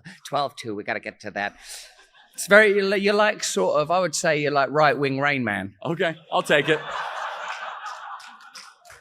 Right-wing Rain Man, Russell Brand. Put that on the website. That's the title. Yeah. Do people say Asperger's? No, it's a very dated term now. No, I know, but yeah. like, would you guys have said it Asperger's over there? Oh yeah, it was no. Very few people in this country would call it Asperger's. Yeah. No. It was always Asperger's over here, which does sound better. But yeah, nobody says that anymore, obviously, because as a diagnosis, it's been folded into ASD in general. So Russell actually has quite a long history of mocking Charlie Kirk for apparently seeming autistic. The worst example I saw was when he was in conversation with Charlie at the RNC in 2024, alongside Dan Bongino and Nigel Farage. Imagine that foursome. And all of them were chiming in and making fun of Charlie for seeming autistic. It was a pretty brutal showing, like positioning Charlie as the weakest of the pack. I was like, oh no. There's Lord of the Flies shit going down. Also, I don't know, man. Not a lot reads to me. I'm not picking up a lot of autism off of Charlie Kirk. No, I don't get it much from Charlie either. And you know what? I'm going to say something controversial here. As to like someone who I do get some autism vibes from, and I say this as a person with it. And is fucking RFK Jr. Oh, like sure. I get major. I in my head every time I see him like railing against autism. I'm like, oh yeah. If an autistic person just hated themselves enough, they could eventually become that. He's like the autistic version of the old closet case stereotype of like the pastor raging against homosexual degeneracy, and then he gets busted spending a weekend smoking meth with like a gay escort in a motel. Yeah, or in a bathroom stall at the Dallas airport. Yep. Yeah, and the kicker for me from all of that is supposedly Russell's son is showing signs of autism, and which is like Russell's son's at the time of this is like less than 2. So if he is showing signs of autism, then it will be like quite extreme, like non-verbal kinds, if that is the case. Though the Asperger's specifically, that's supposed to be like much more of a social one in general, and like you wouldn't be able to kind of get a diagnosis for that really like before the age of like 5 or 6. Yeah, what so kind like, of a baby? what kind of a baby has like social cues it can't read? Well, exactly. And there are some cases, with like some specific types of nonverbal autism that are kind of more profound, where like it is noticeable, it has that. But I feel like, I don't know. I feel like he was just talking off the cuff at that point. I think he's just like, my son seems weird and I don't know what to do about it. Yeah. And like I feel bad for the kid because like Russell has shown pretty naked contempt for autistic people the entire time I've been covering him. Like the whole time he has just been making fun and shitting out, despite he himself having ADHD, by the way. And so like I've got to sympathize with the kid because like, imagine just being the only male child of Russell Brand, and if the kid does end up with autism as well, I'm like, oh my god, he's gonna have a rough time, man. Yeah, and it is. I mean, it's easy. I have I have been like extremely good socially through like broad swaths of my life. I don't know. Sometimes it feels like the switch just gets turned off. I don't know what happens, but like, and when you are like a very charismatic figure, it can be really easy to bully people who aren't. Like you have to make a real conscious decision. Like I gotta not like pick on this person who's just like shy. like it's cruel. I'm just being cruel because other people are laughing. Like, I can't behave this way. Yeah, I feel like it's something you age out of, like, for the most part, you know? Like, it's kind of like... I can't wait for that age to hit me because I still have the impulse. Oh God! I will note as well that Russell is using what appears to be a modernized, simplified version of the Bible. So when he went to look up that somewhat poetic quote from Romans that Charlie Kirk rattled off, the version in Russell's Bible was, "Don't copy the behaviors and customs of this world, but let God transform you into a new person by changing the way you think. Then you will learn to know God's will for you, which is good and pleasing and perfect." And I'm like, that's all small words, isn't it? That's all. There is no poetry in that at all, and it's all just little words that Russell can get. Like, okay. It's also, as another sidebar, it is tough. I mean, when your death is so public and so extreme, everything you say seems so low. Everything you said before then seems so loaded with like meaning and force. Everything everyone says to you, it's like impossible not to read so much into it. And it's just like, I can't do that. I really cannot do that. I definitely cannot do that. But yeah, just like so many comments said, it's just like, you want to be like, oh my God. And then 6 weeks later, it's like, right. It's a pretty like crazy earth shattering moment. So everything, you know, it's like, oh my God, it's so crazy that, you know, JFK was wearing a hat, and then 3 months later he was shot in the head. And it's like, it's not. It only seems like, that way in retrospect. Yeah, that's just how we deal with death as a society. That's a human problem, is what that is. Look, I keep digressing. We're at 2.5 hours. I don't know how much. Yeah, we've still got more clips. So now we get to the vital question of whether Russell's life is better since becoming Christian. And we learned something very telling about him. Russell, your show is called Stay Free. Yes, on Rumble. Do you believe you are freer and more joyful since giving your life to Jesus? Oh man, there's no question. Even with the really difficult things that happened, like being told that our baby might be born dead, being offered late-term abortion, him being born and requiring a surgery when he was 12 weeks old, turning into the glorious little boy that he is now. The reputational attacks, the exhaustion, the confronting with the things that I have done wrong in my life. I've never been so free. In obedience and surrender to him, there is perfect freedom. There is no freedom out there. There's no freedom in hedonism, in Epicureanism, in the constant devouring of concupiscence and endless pleasures. There's no freedom there. It's an illusion, but it's a powerful illusion. I'm not suggesting I couldn't fall for it again 1,000 times. I have to stay very close to Christ Jesus. And to do that, I need Christians everywhere around me, and perhaps that's what fuels my evangelism. So Russell is a Christian evangelist because he feels he must surround himself with Christians permanently all the time, otherwise he will immediately go back to living a life of hedonism and sleeping with any woman who comes near him. I'm like, yep, that makes sense. If he could have just been normal about it and not an absolute predator, like serial sexual predator, it's like, that would have been fine. I just spit something out of my mouth right on camera. So that's definitely going to stay in, and I hate that. And I'm going to be thinking about it for like 3 months after this. I'm going to be like taking care of a newborn baby. I'm going to be like, I fucking spit right on camera. I'll tell you what, I'll put a little black box over it when it happens. If you could, that would be perfect. So nobody, I'll do it just for you. I chew my lips, and sometimes skin flies out of my mouth. It's disgusting. My wife hates it. Rubbing leaves, chewing skin, sweating things. The chewing skin not thing, washing your hair well. The hair looks good. Okay, of all the things, the hair looks good, and the tree is healthy again. So 50% of the things you listed are good. I'm not saying it doesn't work, right? Leaving an atomic test level shadow on whatever sheets I sleep in for a month. For longer than like a week is bad, admittedly. Yeah, like not ideal, but you know, he could have just it's okay. It's okay to be a hedonist. Like it is okay. Yeah.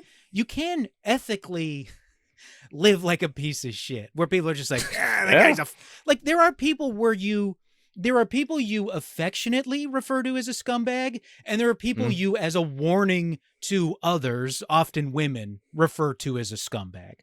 And unfortunately, the people sometimes go back and forth over the line. But like, look, you can just be a Lothario your whole life, and people will make fun of you, but that's fine. There's that version of it, and in my head there is also Frank Reynolds from It's Always Sunny. You know, I'm like, you know, endearing piece of shit. You know?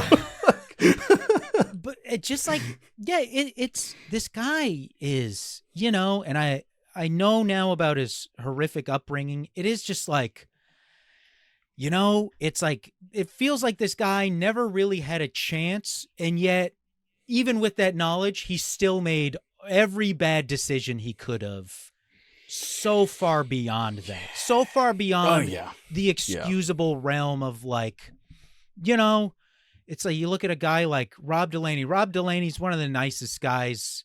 I knew him when he was still living here, and we do shows with him and stuff. And like, you know, you find out that he was such a bad alcoholic. He fucking drove drunk and crashed into a bank, and you know, was lucky enough. And it's the kind of thing where it's like, he could have killed somebody, and he was just lucky enough that he never did. But it's like the kind of thing, it's like, yeah, theoretically he could have killed somebody, but like after that point, he's never been anything but like the nicest, most compassionate guy. And, and at the same time, he has the classic thing of so many addicts with like when you talk to them, you can see it you can see it with them, that they are always making that, like, there just is that struggle to be like, I have to make the effort. And like, Russell Brand is so far beyond the point of that. And also, he also looks like he is wrestling with something clearly at all times. While he's speaking, he looks, there's so much more darkness in his eyes now than at the peak of his fame, but it seems like it's in a bad way, where it's a guy who's like, I'm just going to let this consume me in an entirely different way. Yeah, he's having to like actually face the demons now rather than go for a ride with them, and like this perspective of him desperately clinging to Christianity, otherwise he'll be a piece of shit continually, completely tracks, because like in the recent conversation he had with Alex Jones, Russell was asked specifically whether like sex was better with just one woman, you know, continually, and he made some very strong points about how difficult it was for him to be sexually monogamous, how difficult it is to be married, how he doesn't watch porn, doesn't masturbate, and how actually death would be a relief to him. You know, and I was like, well, okay. Like, yeah, your life sounds terrible. I'm not gonna say it doesn't. Listen. You know, I will confess, I also, someone who is not thrilled with the idea of monogamy, and like, you know, when like points are easier in our marriage, it is certainly the thing my wife has always been like, listen, you know, we'll talk about it. You know, to put it in a much more concise way to put it in a much more concise way than Russell Brand ever does. I've been a bit of a pussy freak throughout my life. I can't help it. It's I've just enjoyed it. It's the kind of thing, it's like, a big part of it, I like getting to know new people. I'm like a weirdo in that I have enjoyed getting to know new people in all sorts of various forms. And it's like, and like, I hear a lot of people talk about their marriages, and I'm like, oh, that does sound bad. But it's also like, it doesn't have to be that way. Like, my wife and I are very good about, there's certain, and it doesn't even have to be a marriage. I have friends in long-term relationships who will complain about certain things about their partners. And it's like, that's never going to change. They're never going to change that. You just have to be okay with it. And there are things my wife and I both do that very easily we could be annoyed by. But we also know it's just like, what would be the point of that? Like, it would make our marriage if I made the decision, my wife takes her socks off and then just leaves them. And sometimes without even knowing it, she'll like stuff it under the couch cushions or something. And it's like, why does she do that? Neither one of us have any clue. So when I find them, I just laugh. I love to take the garbage out and then completely forget to put the bag in the bin. I do it almost every single time I take the garbage out. I would love to not do it. I try so hard not to do that. And like, that is the classic kind of thing you would hear someone complain about their spouse doing. But it's like, she just laughs at me and goes, hey, you forgot the bag. And I'm like, oh, fuck. And then I like complain for 5 minutes about myself. And the flip side of that is like, and then because of that, being married to my wife has made my life not just better, like in the sort of spiritual of like, I have all this love in my life, but also in the practical way of my life is so much easier with my wife. So like this guy, all the things he's talking about, none of them have to be that way. You don't have to have the kind of marriage that I'm sure makes him so fucking miserable. You do have to be a good parent to your children. The types of parents are much more limited, and unfortunately for this man, you do have to be one of the good ones. I'm not sure he's one of the good ones. I would wager no. The thing, I don't know, Russell's marriage is kind of fascinating, because just from an outside perspective, you're like, oh, you have forced this woman into exile in Florida with your children. Is she also from the UK? Yeah, Okay. very, very, yeah. She's My neighbors are moving of... furniture. Sorry. Oh, okay, that's good timing. Yeah. Yeah, she's the daughter of a famous English golfer. So like, yeah, raised Catholic, plenty of money, all that stuff. And has very much stuck with him through all of this. And I feel like with all of these issues, as you say, like there are some things that you just learn to live with and hopefully find endearing, and there are other things, with communication is the main thing, right? And Russell strikes me as someone who is terrified to have open and honest communication with his wife. Yeah, that feels like a good read of the situation. Yeah, and then so he's there just like, oh fuck, it's gonna be like this forever. Oh no. And yep, it is. Until she inevitably leaves you. Very famously, I think during the 1998 NBA season, Phil Jackson told Dennis Rodman, you can just go to Vegas for a week. And Dennis Rodman just went to Vegas for a week, missed some games, went nuts in Vegas, and he came back and he had leveled off a little bit. It's like you just have to find ways to work with people or each other in the case of a marriage. And yeah, like the communicate that feels like a great read where like this guy would never ever and also this guy's never gonna talk to his wife.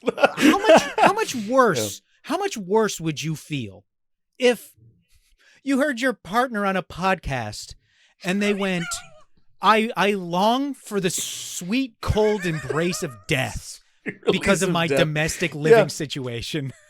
How much worse would that feel than if they were just like, I was wondering if we could explore alternative types of the sexual part of our relationship. If we could begin that conversation, I know which one I would feel worse about. Yeah. It was unreal to listen to, because he's there being pressed by Alex Jones about this.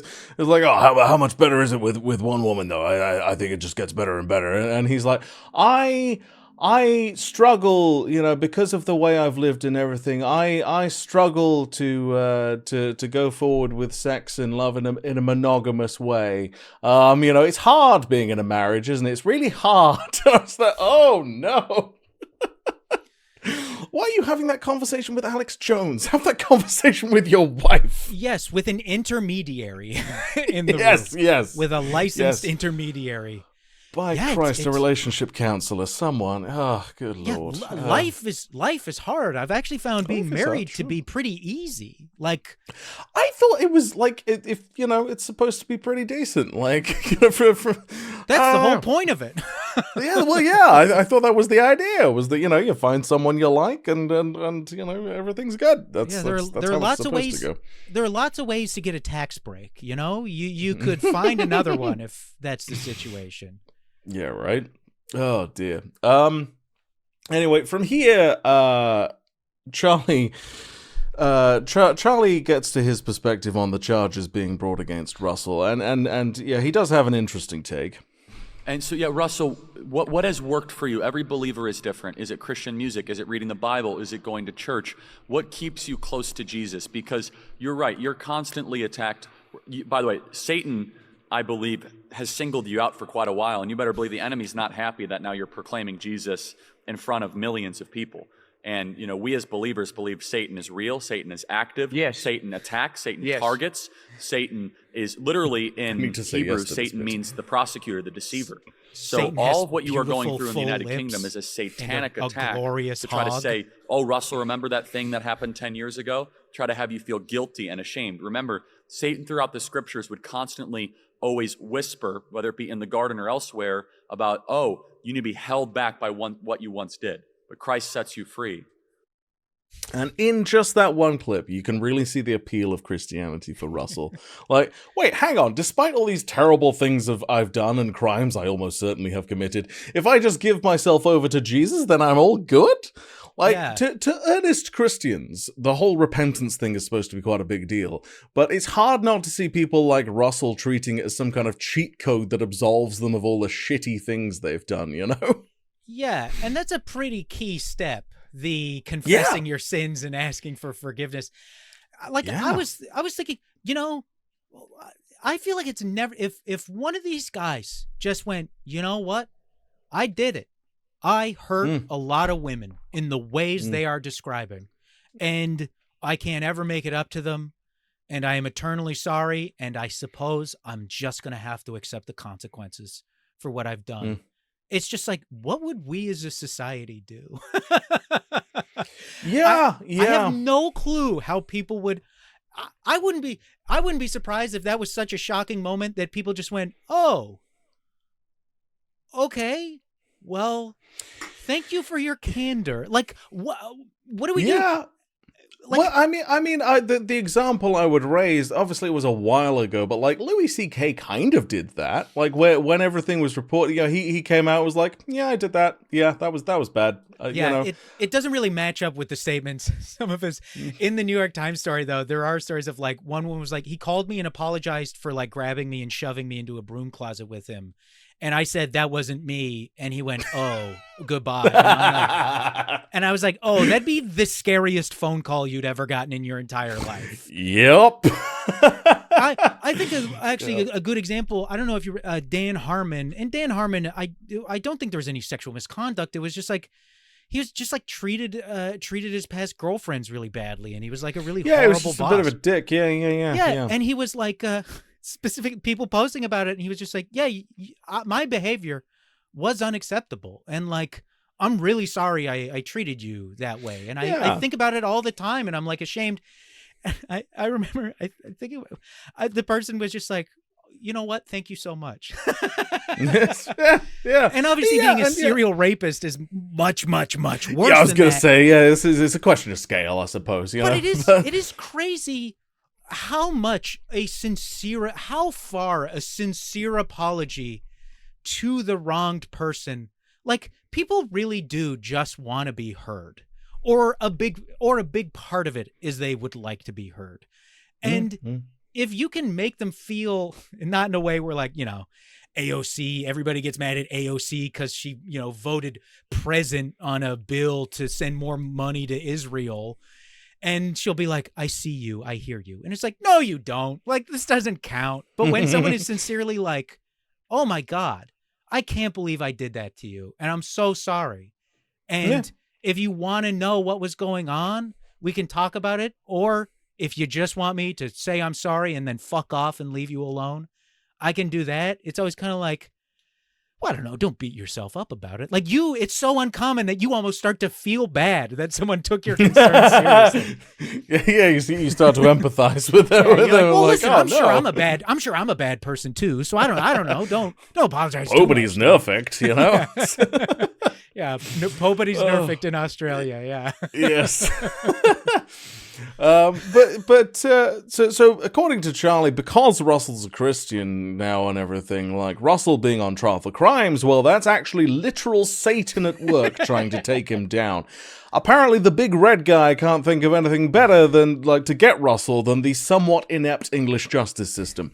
That's the best he's got. Charlie's version of Satan is much less scary and a bit sad and bureaucratic. Hell is just all admin work really these days. It's it's just Satan sat behind a desk I gotta crunch these numbers.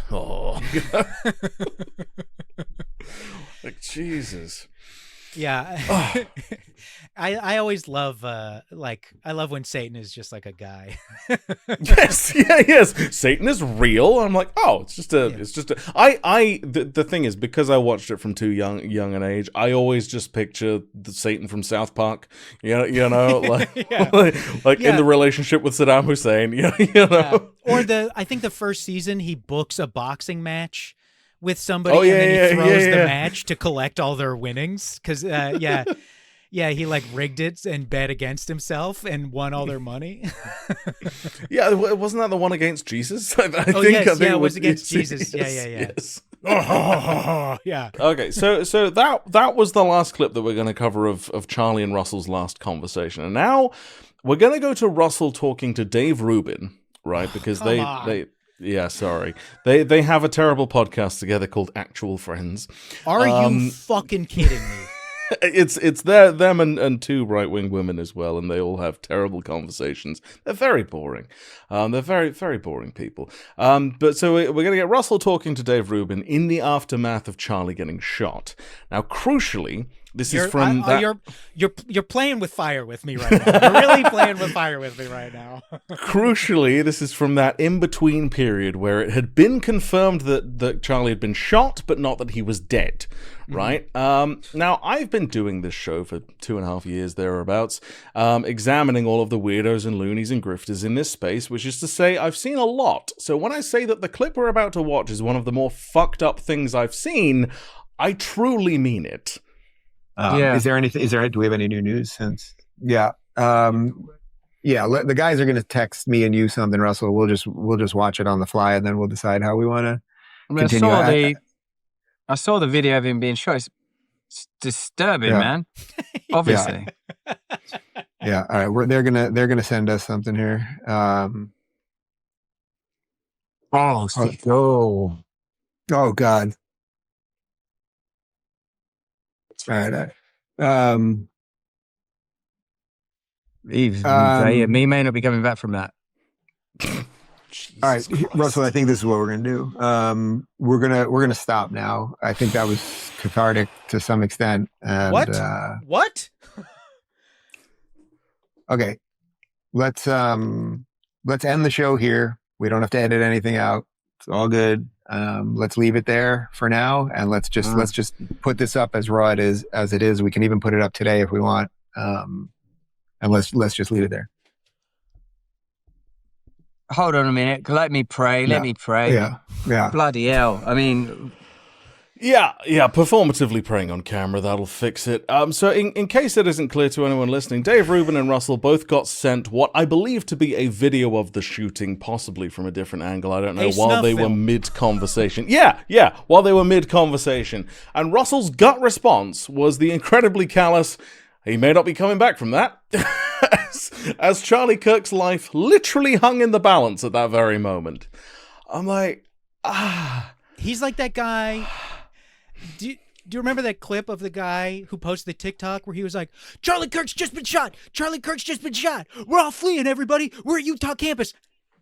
We're at Utah campus. And then he plugs, he's like, follow and subscribe to his account. Well, everyone around him is screaming and running in terror.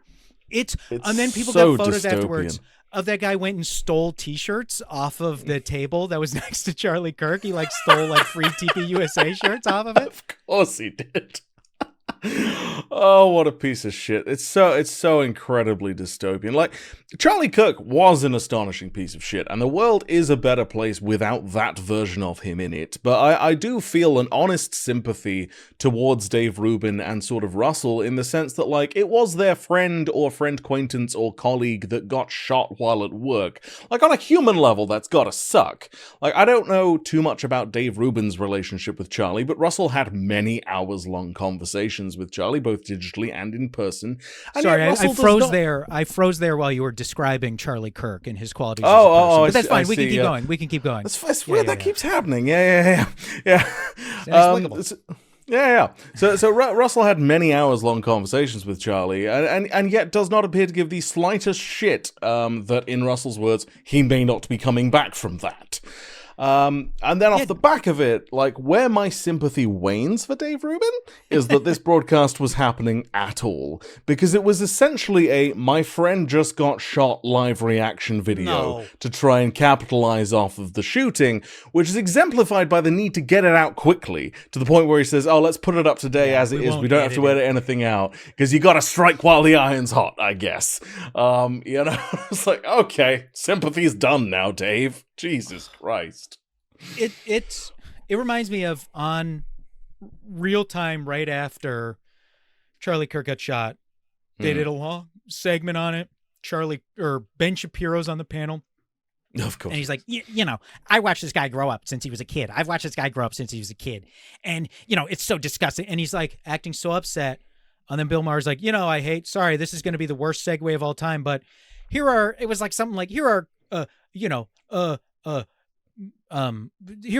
Google searches that were a bad idea. And then they go to like a mid-show comedy bit.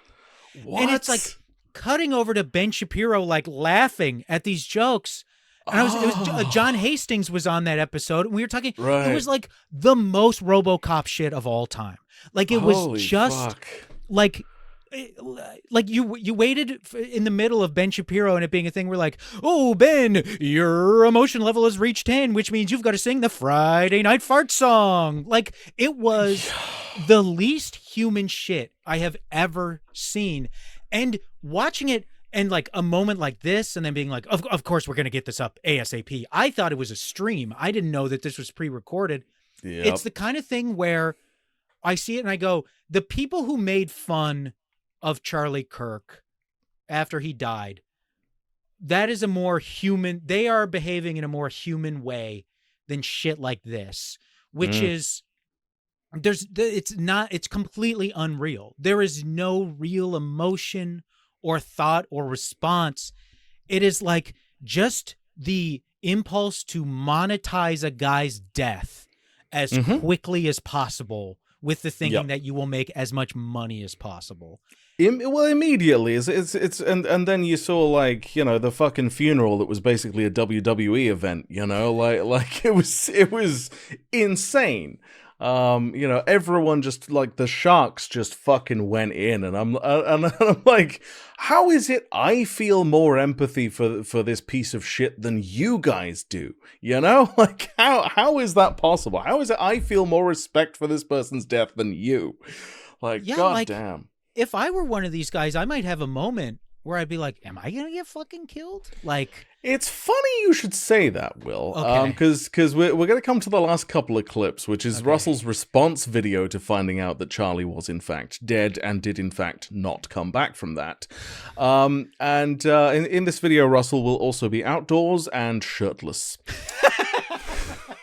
We're living in this kind of compounded momentum of online hate. What I mean by that is that there's so much incendiary invective and that person should be killed, F around and find out. So how would you feel if they were bombing Mexico or bombing Scotland? Constant comparisons, constant escalating, compounding, competing vitriol that in the end, an almost natural expression and graduation of it is violence and murder. What I also feel moved by is that Charlie Kirk's a Christian. He believes in the resurrection of Christ Jesus. He believes that Christ Jesus died for you and for me. He believes that Christ Jesus has no favorites. He understands or understood that we're all gonna die, and if we turn away from sin, we may be redeemed and we may rise again with Jesus. And I tell you, man, with this fracturing, fragmenting culture right now, with people just almost competing to say the smartest thing, the most sanctimonious thing, the most sentimental thing, it might be time for us to really consider some different ideas. And by different ideas, I mean ideas that we discarded. ideas like the supreme thing you can do is sacrifice yourself for what you believe in. You know, Charlie Kirk, I'll tell you this, he believed in what he said. And I think Charlie Kirk, if he'd known that saying what he believed in would lead to his murder, even though he was a father of 2 young children and a husband, I think he still would have done it. I disagree. Yeah. I feel like had someone told him, hey, Charlie, if you go do one of your little debates at this college campus, you'll get shot, he'd have probably reconsidered, like any reasonable person would, you know? like if I were to be booked for a thing and I was just going to be there talking about my values and beliefs and someone was like, hey, Al, if you go do that, someone's going to shoot at you, then I'd be like, well, I guess I'm not going there then. Like, I have a child, you know?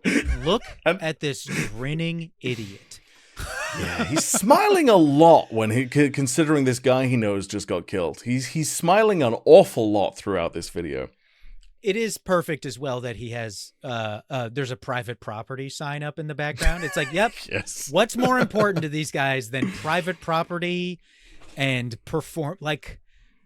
we must, demonstrate the most important things you can do is sacrifice for your faith. It's like, well, go plead guilty, asshole. Yeah, right. Like, fucking go to jail for your cause then. That was weird to me, because, like, on the one hand, like, Russell is clearly concerned for his own safety, being like, hey, everyone, this whole thing seems to be escalating quite a bit. Maybe we should consider some other ideas here. And then he kind of flips it to, like, ideas how, like, the supreme thing you can do is sacrifice yourself for what you believe in, which almost makes it sound like he's advocating for escalation and for more people to get shot. And I'm like, what? I don't think that's what you were trying to do here. Yeah, funny that. I don't think that was correct. And finally, in this video, responding to the killing of Charlie Kirk, Russell properly raises his ultimate concern here, which is himself. Face-to-face conversations, even difficult ones, are necessary and certainly favourable to ongoing polarisation, particularly when that polarisation leads to out-and-out murder. As a Christian, I pray for my brother Charlie Kirk, and I pray for Erica and his family, and I pray for other people in this space like me, because the fact is there ain't loads of people in this space, like of people that are online mouthy people on the left or right. One thing I'll be thinking of, how can I communicate with people that I disagree with lovingly and compassionately and intelligently, the way Charlie Kirk talked to me when I was at the beginning of becoming a Christian, when he told me that Romans is the Christian constitution, and maybe that's a constitution that we should all look at. A constitution that focuses on our status as adopted sons of the Most High, not material beings vying with one another just to be right online. I won't do my show today, but, we'll come back in a couple of days or whatever. Or whatever, he says, massive grin on his face. To translate here, what he's saying in that clip is, there aren't many of us loudmouth pundits here on the right. I don't want to get killed, so I'll be thinking about how I can communicate in such a way that will minimize the odds of me getting shot at. Oh yes, and R.I.P. Charlie, prayers to the family. I won't be doing my show today because I'll be grinning shirtless in my backyard instead. Yeah. I'll still be posting, though. Yes, yeah. I won't be doing my technical show, but you better believe I will be posting all day. Yes, I will be retweeting, fucking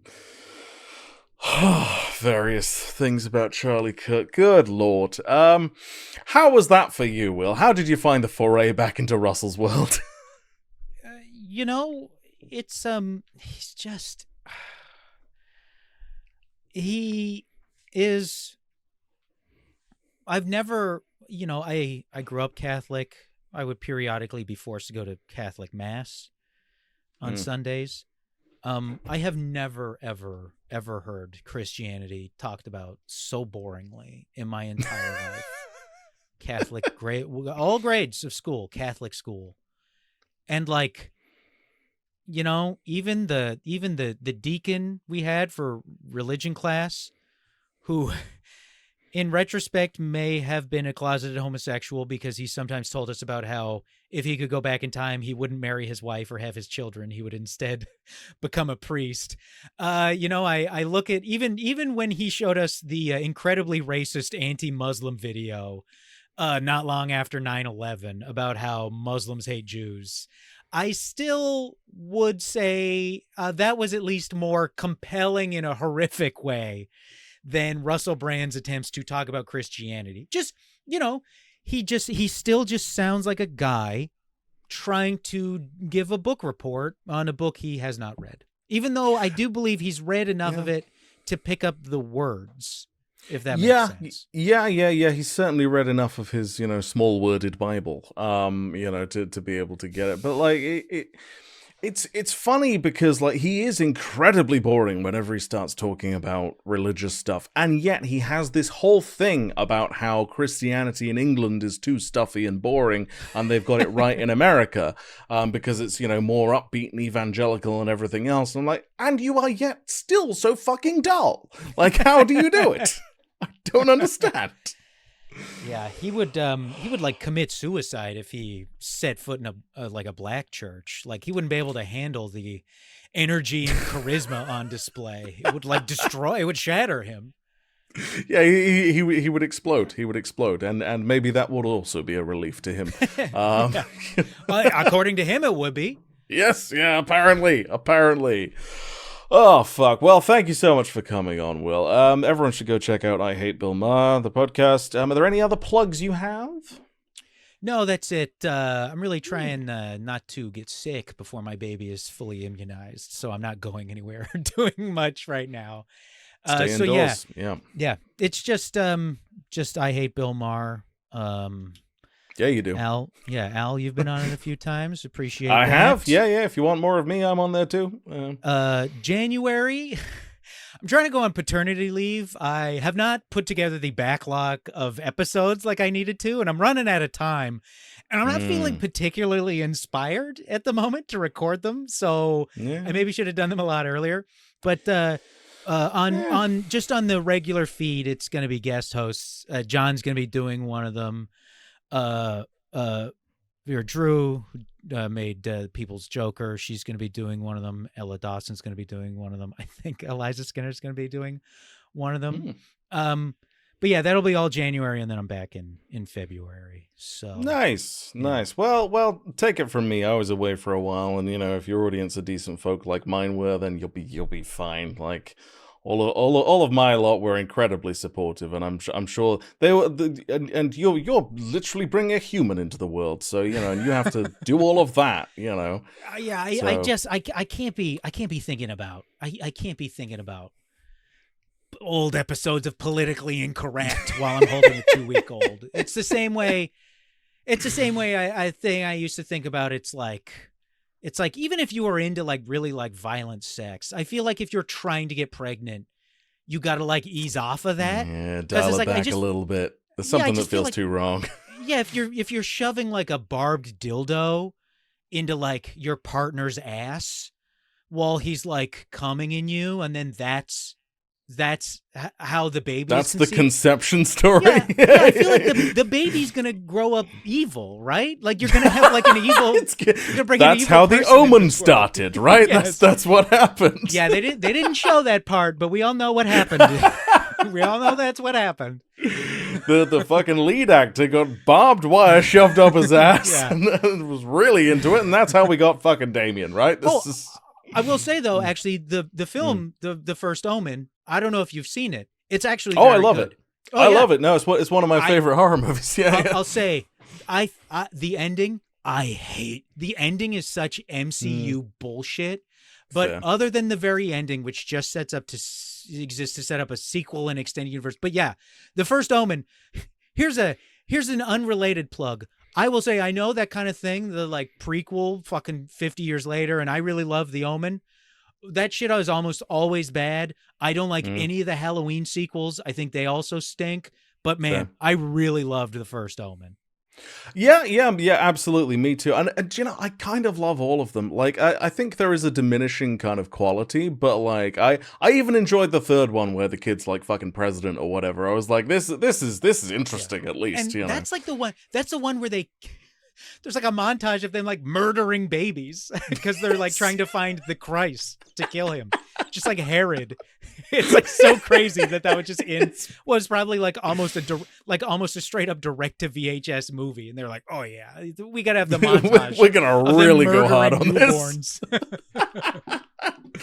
But yes, certainly. While you're cradling a newborn child, you don't want to be thinking of Bill Maher at any point. Yeah, no. So yeah, definitely some time away. Yeah, I don't want to be holding my newborn worried that in 18 years this guy's going to still be around trying to date her. Like I just don't want that to be going through my mind. I mean, how old is he now? Is he like 70? 69? Yeah, soon. Oh, he might still be around. He might still be trying to go for it in his 80s. I mean, it wouldn't shock me. He sounds horrible, but it's always possible.